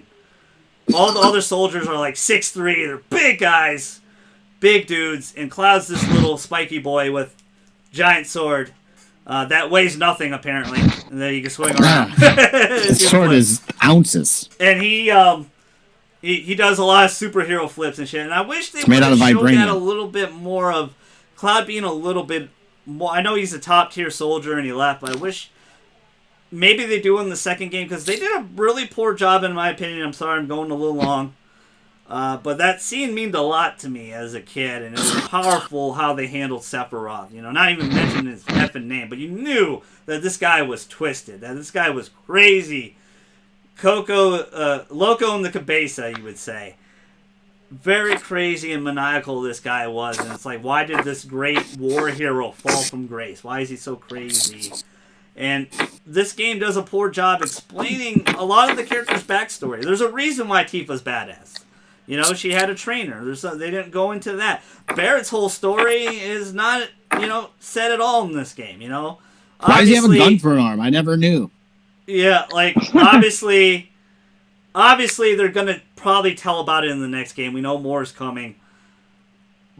But I think Sephiroth's a little too soon. I think Sephiroth, the Genova Dreamweaver, is not till Disc 3 in the original game. I think you fight him for Bahamut Zero or something, I'm pretty sure. for one of the other summons. And I cannot wait to see Knights of the Round, by the way. We won't see it probably next game, but the probably third, final game. Knights of the Round, I cannot wait to see this in full glory, especially since the second game will probably be a more open world. But I want to put it to the panel. Did you guys have any issues with Sephiroth like I did, or was this acceptable? I want to start with the guy that loves this game the most, and that's Elo. I know you said earlier you kind of didn't like how they handled Sephiroth, so do you kind of agree where I was, or do you have some different other reasons why you hate him? Yeah, you are 100% right. I agree pretty much because I do like the way that they handled. I'm fine with him showing up earlier. Like, I'm fine with that part where, as you say, that he was haunting Cloud. Cloud's clearly, he's in his head still. But, so that part's fine with me. I do think the Shinra stuff, he could have been handled better in the Shinra building. The way you said it, yeah, he sounds like a horror movie character. Like, what happened here? Like, he's a psycho. And this one, you see him stick a sword in Shinra and bear it for a second, and you just kind of assume he's the bad guy. It's not him. It's clone or German. Well, yeah, right. But it's under the influence of Sephiroth, obviously. And, yeah, for sure. Yeah, very true. Yeah. My main thing, my only problem with him mostly is outside of the fact that they kind of took that, the bloody Shinra away, is I really didn't want him to be the final boss of this fight. I kind of figured, because, we all knew it was going to be part 1. It was only Midgar. Yep, and they want to appease to the people that don't know the game that much, and they wanted to give them something to look forward to. And I understand that. It's smart business and everything. But as someone who played the original and stuff, I kind of just... It was something worth waiting for. I think most people would have agreed that we could wait. We're fine waiting till the third or whatever the final one is. Yeah. It would have built him up, I think, a little bit more to. It would build up more excitement. It's like, who is this Sephiroth guy I'm hearing about, and how powerful is he and stuff? Because this game's more about more than eco-terrorism and stuff. He's the true villain, is Sephiroth. And I agree what you said 100%, Elo. It's just, we probably could wait till at least the second game, because we don't know how big. I'm assuming the second game will be open world, explorable. Yeah. Please God, let that happen. And I knew this one was going to be pretty linear because it's mostly Yoshinori Kitase and stuff. And all his games are linear. Final Fantasy 13, Final Fantasy 10, stuff like that. I didn't have a problem with that because I knew this was Midgar. This is just the beginning. This is just to flesh things out. But go ahead. The original game was pretty linear too. Yeah. Go ahead. I apologize cutting you off. Go ahead, man. But yeah, it was just something. It kind of. I don't know. I don't want to say it because he kind of did throw stuff at you. He still somewhat seemed godlike and everything. For sure. At the end of this one, but it kind of made him feel a little bit weaker. Just because it's the first game, they're not all ready yet. They're just starting out and everything. And then to top it all off, it wasn't, if I'm remembering correctly, it wasn't even like really him. It was like another kind of puppet thing, I guess. Yeah, they kind of changed the theme of the game because he kind of dares you to defy fate, and we'll talk about the ending in a second. But that's kind of the theme of the game now, is kind of defying fate a little bit. JJ, did you have the same opinion as us with Sephiroth? Because you said you felt like there was no true enemy, but how'd you feel about that particular character and how he was used? Again, I don't know much about his backstory, so there's nothing to me, there was nothing to hate, except for he's trying to fight you. Like, I don't know why he's a disgraced soldier is the gist I got. Well, he's a war hero that's technically murdered, but he's not. He's alive. So to me, like, I agree with Elo. It made him look super weak beating, because when I got to that boss fight, I'm like, I'm supposed to lose this. There's no way I win this. Yeah, I thought that too. I thought we would lose. I thought it was one of those where you're purposely going to lose. They designed in the game for you to lose this. And then when you beat him, you're like, well, it wasn't satisfying. It didn't feel any. I didn't feel any sort of way about beating him, other than I can start playing Persona. Over and I can stop playing. It wasn't horrible. Again, it wasn't. I enjoyed the game. I was ready to.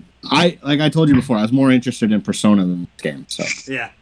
Okay. But Lou, sweet, skip to my Lou. Skip right in my heart, baby girl. What'd you think of Sephiroth and how he was used in this game? Well, it's actually funny that you brought that up because after I beat him, when I first came into the party, I said that I thought there was a possibility that we would all die. And you did, yes. I don't know if you remember that. And then when you said, yeah, that's I actually kind of like that ending better now. And then you started laughing. And to be quite honest, I know why they brought him there. It's to keep all of the people that are not into Final Fantasy, the first-time players, to let them know who he is. But I think it would have been better if the final boss was not him, and but gave us like an awesome cinematic, an awesome cinematic confrontation.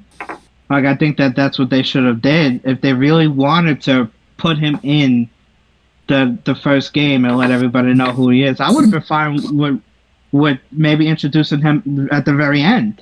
Yeah. At the very end of the game to let you know that he's who you face now going forward. Like he is, this is Cloud Thanos from the Avengers. Yeah. Yeah.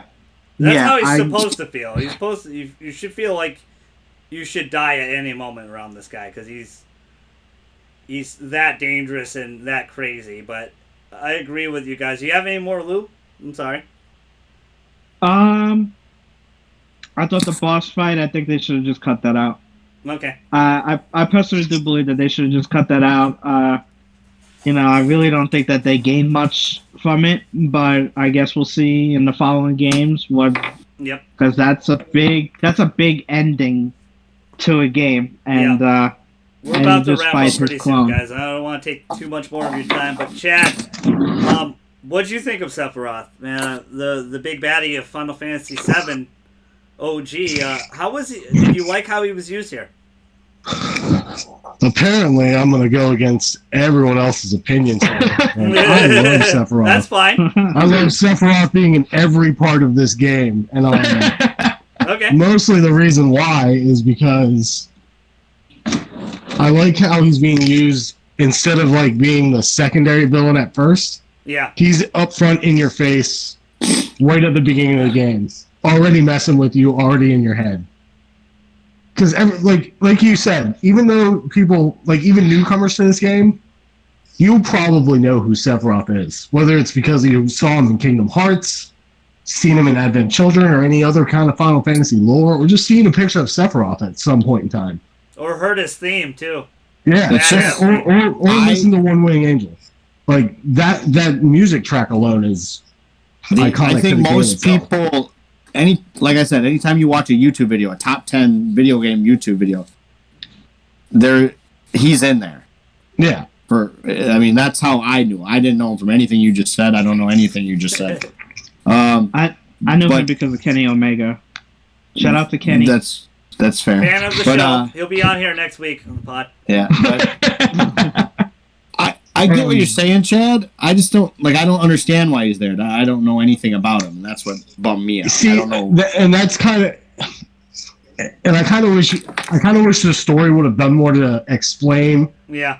Maybe what his plan is, because that's the part that kind of throws me off about him being in the first game, is that they don't really completely flesh out what he's doing there. First of all, are you being a hypocriticizer? You just said you loved every moment.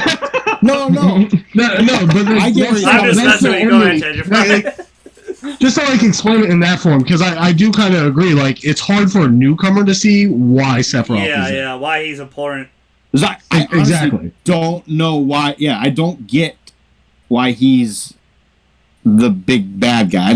I never felt like he was truly overpowered because they again, they probably a clone or something. But see, that's the best part about, if we're gonna dive off the deep end for a second, like that's the best part about thinking what Sephiroth might be.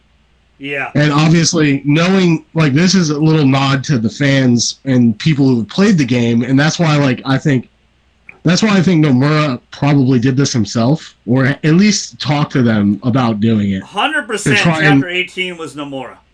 100. Yeah, very influenced. Heavily influenced by Nomura. 100%.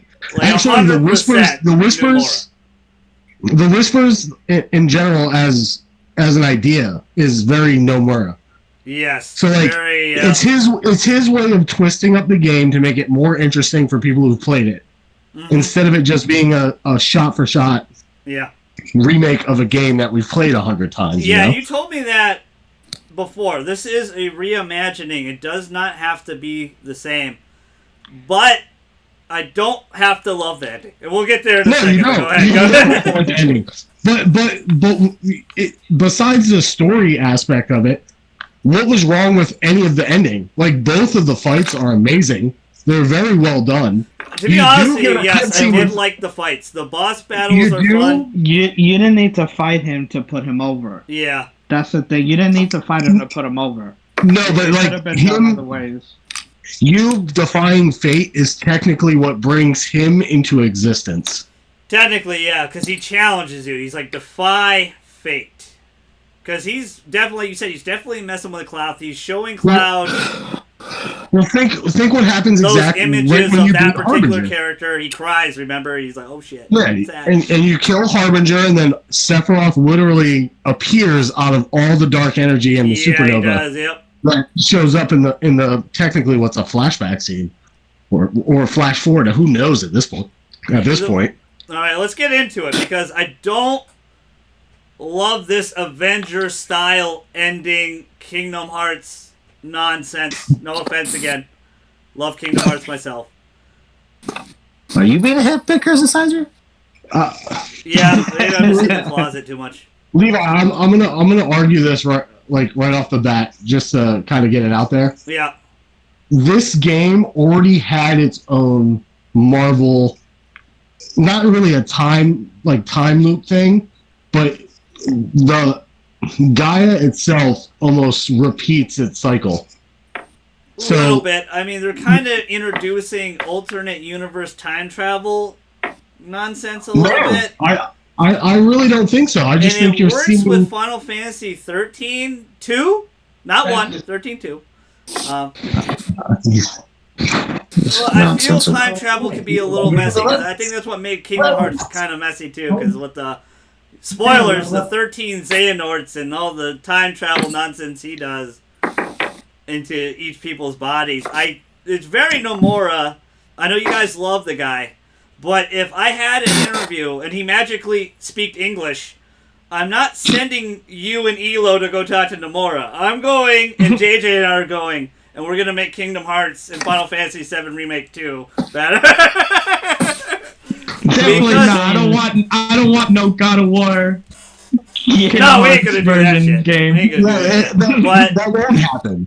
If that was gonna happen, it would have happened from the very beginning of the game. To be fair, this could all be bullshit. This could all just be trying to throw you off and subvert your expectations and go, oh, psych, we did the thing anyway, right? You know?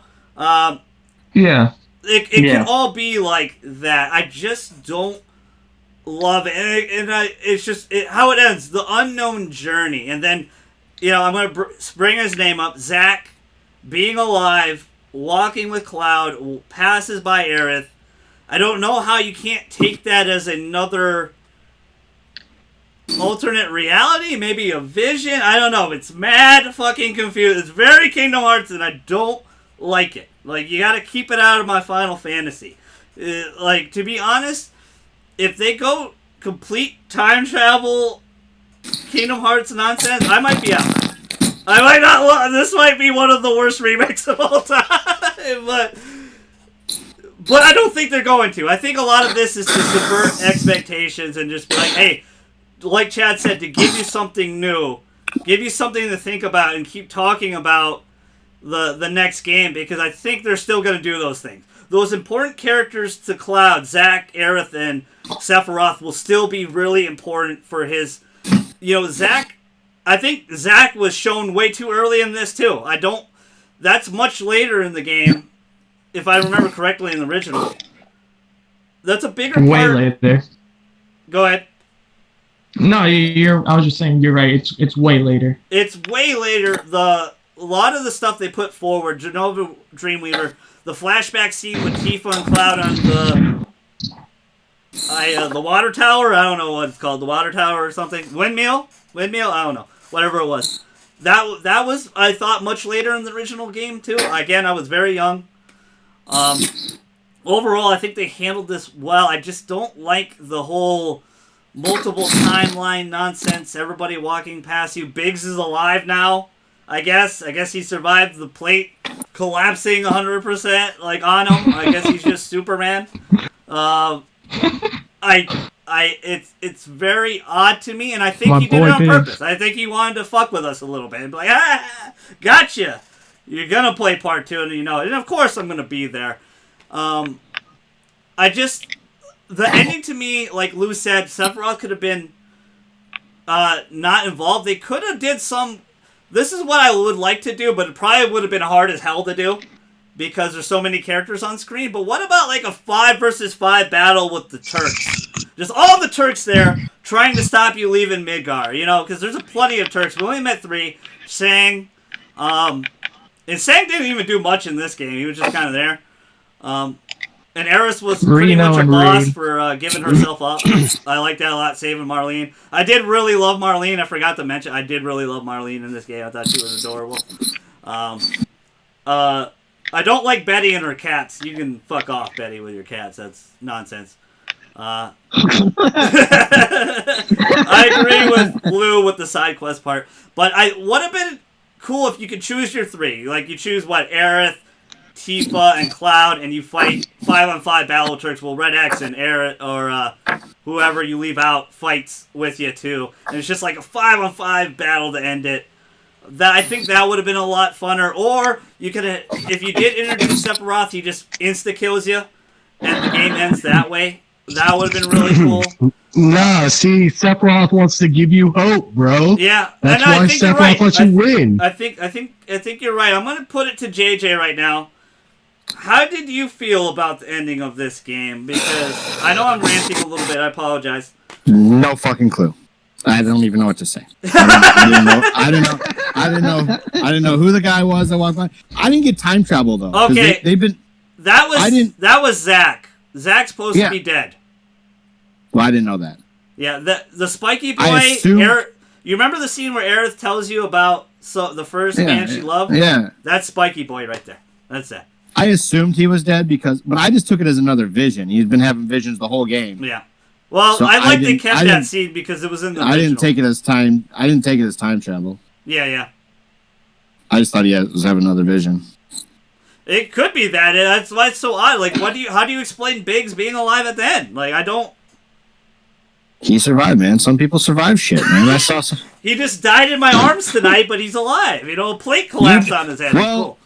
If you've not learned anything from horror movies, Levi, unless you see them die, physically checked it, they're not dead. I didn't know he's Jason or Freddy Krueger now, I guess. Anybody. I've seen side characters come back and be like, oh. Yeah, surprise, bitch, right? Yeah, that's true. Yeah. Very true. Did you love it or like it? Or hate it, or whatever? How'd you feel about it? Is indifferent an answer? Because I was indifferent to it. In between, yeah. I think that's the moral of this game to me, is I was indifferent to the whole game. Nothing really... I was never overly oh my god, this is the greatest. Yeah, there's nothing to this... Like I told you before, I'm 17 hours into Persona 5, and I like it 100 times better. I like this game more than Kingdom Hearts, but I think it's because it's more cohesive to me. Because I only played 3. So... That was pretty unfair to you, but I can't wait till the next Kingdom Hearts game comes out and you gotta play it and we gotta do a spoiler cast. Yeah. But I like I said, I was indifferent to the ending. I really did like this game. I thought it was I'm more in like the 7.5, 8 category. Okay. And that's the enough biggest, for you to put it for Game of the Year contender? Yeah, I've seen 7s be in the Game of the Year contender, dude. It's so fine. last year was That's a pretty weak. Yeah, I agree. Yeah, there's Control was in the Game of the Year. Yeah. Yeah, and again, Control was another really good game, but I mean, I'm not getting off time. I was indifferent to the ending because I don't know. I don't know anything yet.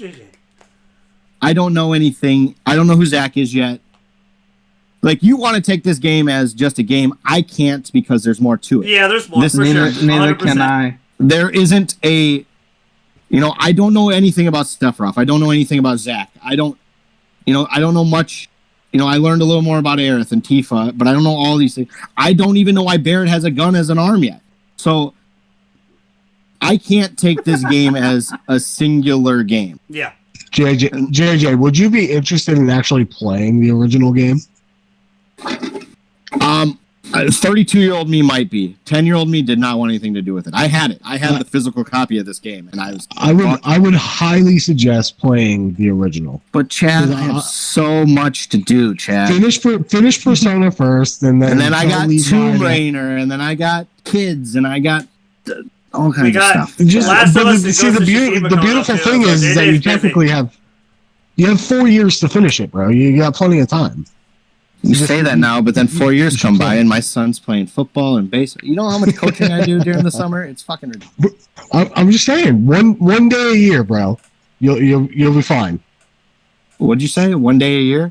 Yeah, play one day a year for the next 5 years before the next for like comes 20 out. hours straight. 24 hours straight.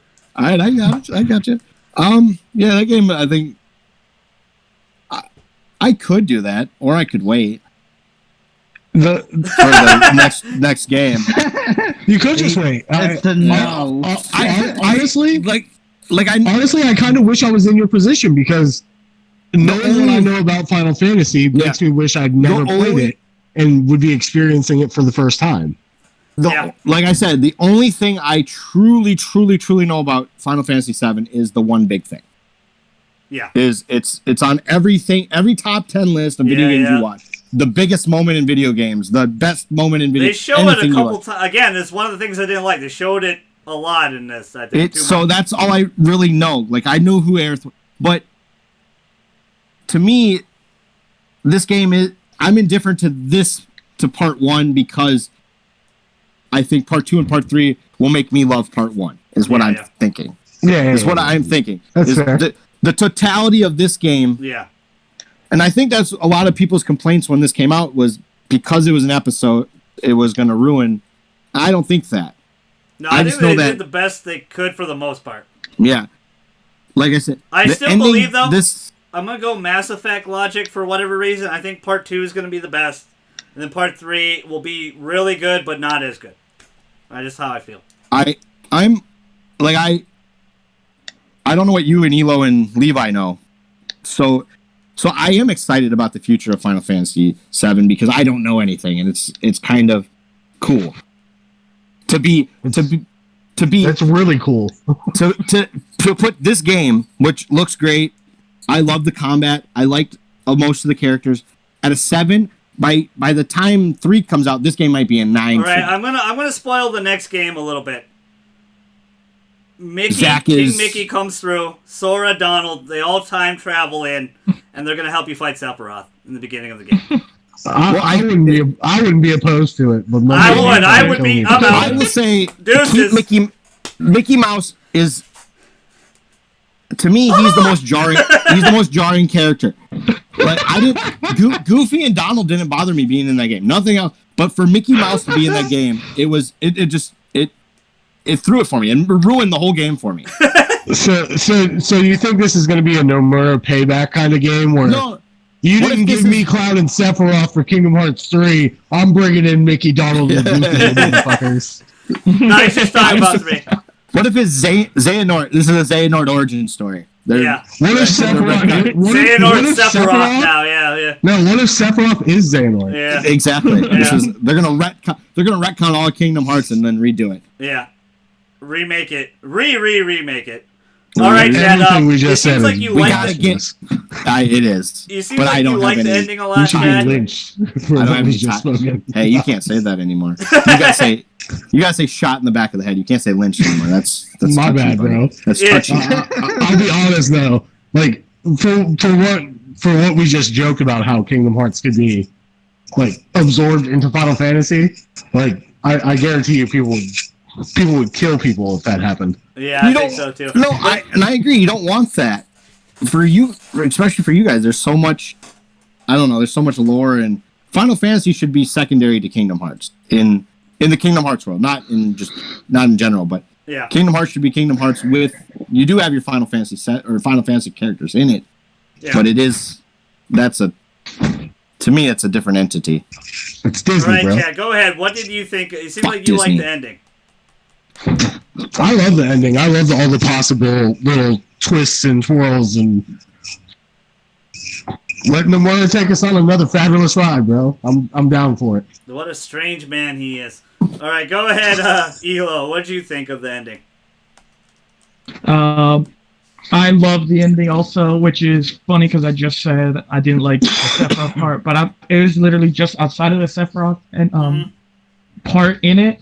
I actually like the whole idea of the ending.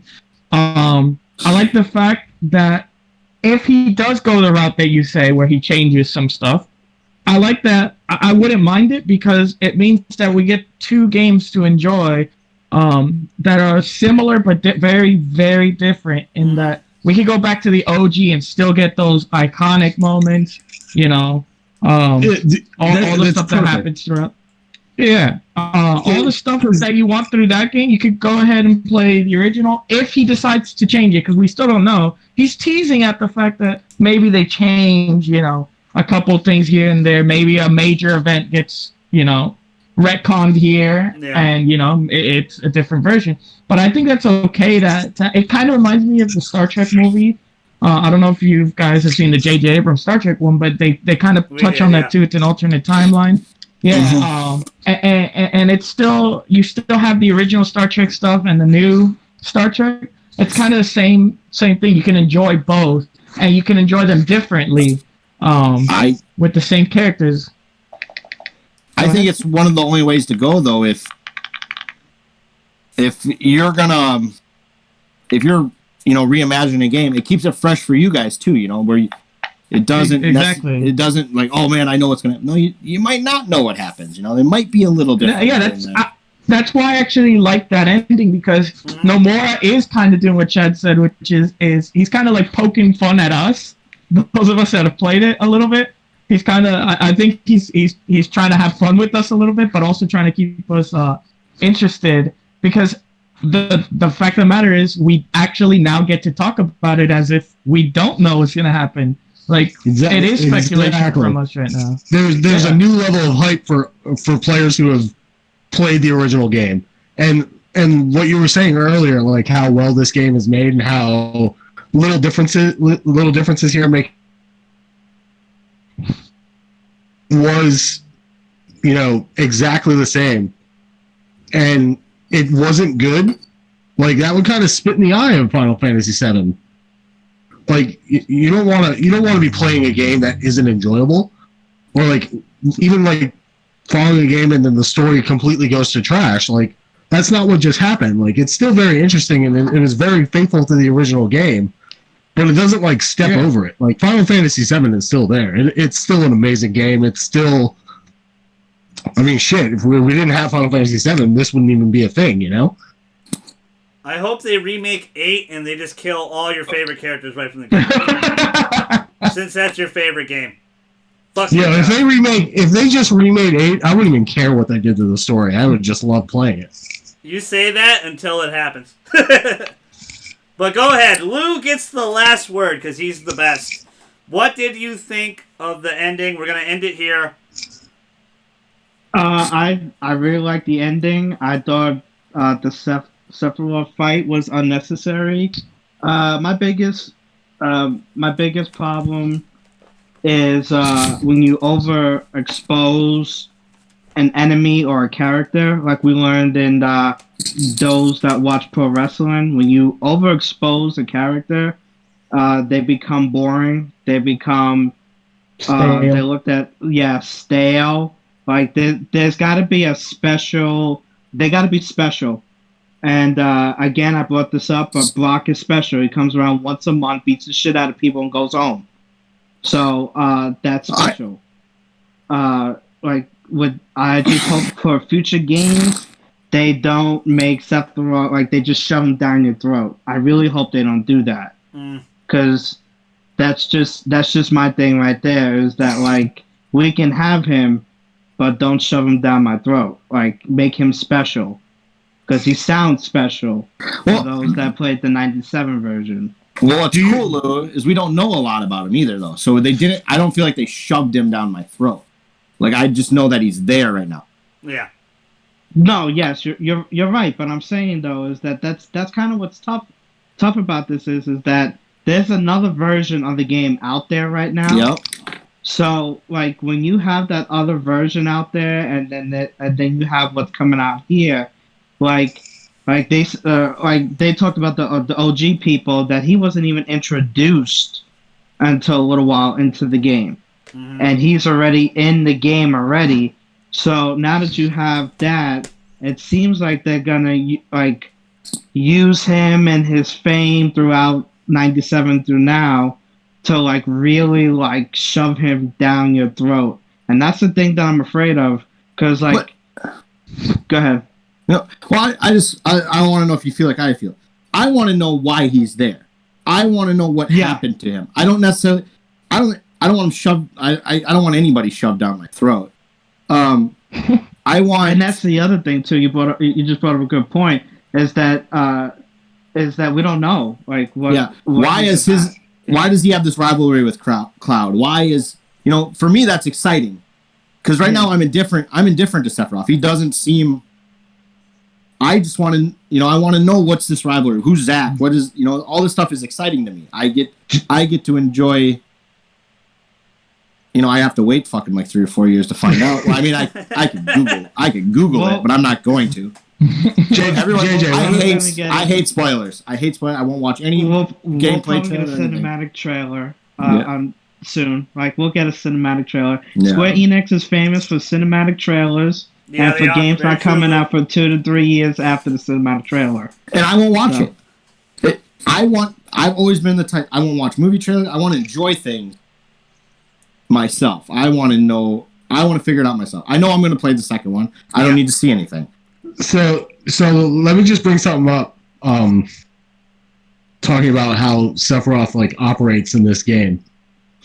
What is Sephiroth? Because obviously we hear his name very early. Mm-hmm. What is Sephiroth all the way up until the point he appears in front of everybody at the end of the game? Well, he's a vision, right? He's something that's haunting you. But he was for who? For Cloud. Just Cloud. So no one else besides when Cloud specifically says Sephiroth's name. Yeah. No one else sees Sephiroth. No, they don't see him. They know of him, right? He's a big war hero. Yeah, everybody knows. Sephiroth's famous throughout the world. Yeah, like everyone knows who Sephiroth is. But no one sees him. You're right. Yeah, no one sees him. But Cloud until the end. What does he tell Cloud at the very end of the game? You got me, Chad. That famous line. Besides the 7 seconds, he needs Cloud. Yeah. All right. Well, I'm assuming just absorb that. Take that and absorb it for a day, and kind of like weigh on it and think about what that could mean in the future. Well, I guess I played a different version than you guys, because I think he said Kingdom Hearts is trash. I think that's what he said. I played on Japanese VA. I'm sorry. I want to thank my Steam panel. I took a lot of their time. I want to thank them. I'm assuming there's a rivalry. Shout out to JJ, Elo, Lou, the Bearded Wonder chat. I love all of them. Thank them so much for being on here. I hope the future holds open world, more exploration. After seeing the PS5 Unreal tech demo, the power of the PS5 alone, and Final Fantasy is going to uses Unreal now, and I'm very excited about that. there's a lot of possibilities. 8.5 for me. I think it's a game of the year contender. I think it will lose though. Mine is obviously not going to be nominated, but Persona 5 Royal. I can't wait to do that Spoilercast with JJ and Chad. But I want to thank everybody here for their time. We took up a lot of it. I appreciate it out of their busy days. I'm going to go try to platinum this motherfudger right now so I can start Last of Us and Persona 5. Smash the hell of the like button for me, guys. It means a lot. It helps me out a lot here on YouTube. Thank you, guys and gals, so much for making us a Twitch affiliate over on Twitch. No Twitch stream tonight. We might do Nintendo Tuesday tomorrow, but I'm going to let JJ try to trudge through Persona. And maybe Lou and I will get on and play some hockey with Elo if he's around as well. We'll play some hockey tomorrow. Tell us what you think down below. Did you love the new ending? Did you love this remake? I personally think the remake doesn't touch this game at all yet. Obviously, part 1, we're going to get more parts. Possibly 3 more parts. There could be 3 more parts to this game. Everybody thinks 2 more. I think it could be 3. They already hinted at that. 4 more parts. They hinted at other remakes, 6 and 8 already. I think they need to trust some other studios. There's 2 more main parts, and then one specific area is an entire game by itself, just like how Midgar was. Yeah. I also want to give them a lot of kudos, because I think this game was announced 5 years ago, but I think they made this game in around 3.5 years, because I forgot to mention, CyberConnect worked on this game. The guys that did Naruto and stuff, they took that away. The Square Enix was like, nope, we don't like that. We take it away and put it in-house. So they made this game in about 3 years. It probably could use a little more time in the oven, but, you know, they released it. It's fine. I don't want to dive into that anymore. But, again, thank my panel. Thank you, guys and gals. I've been your fellow Straussman, the GG. JJ, Lou, Elo, and Chad. We're outie. Peace. See ya.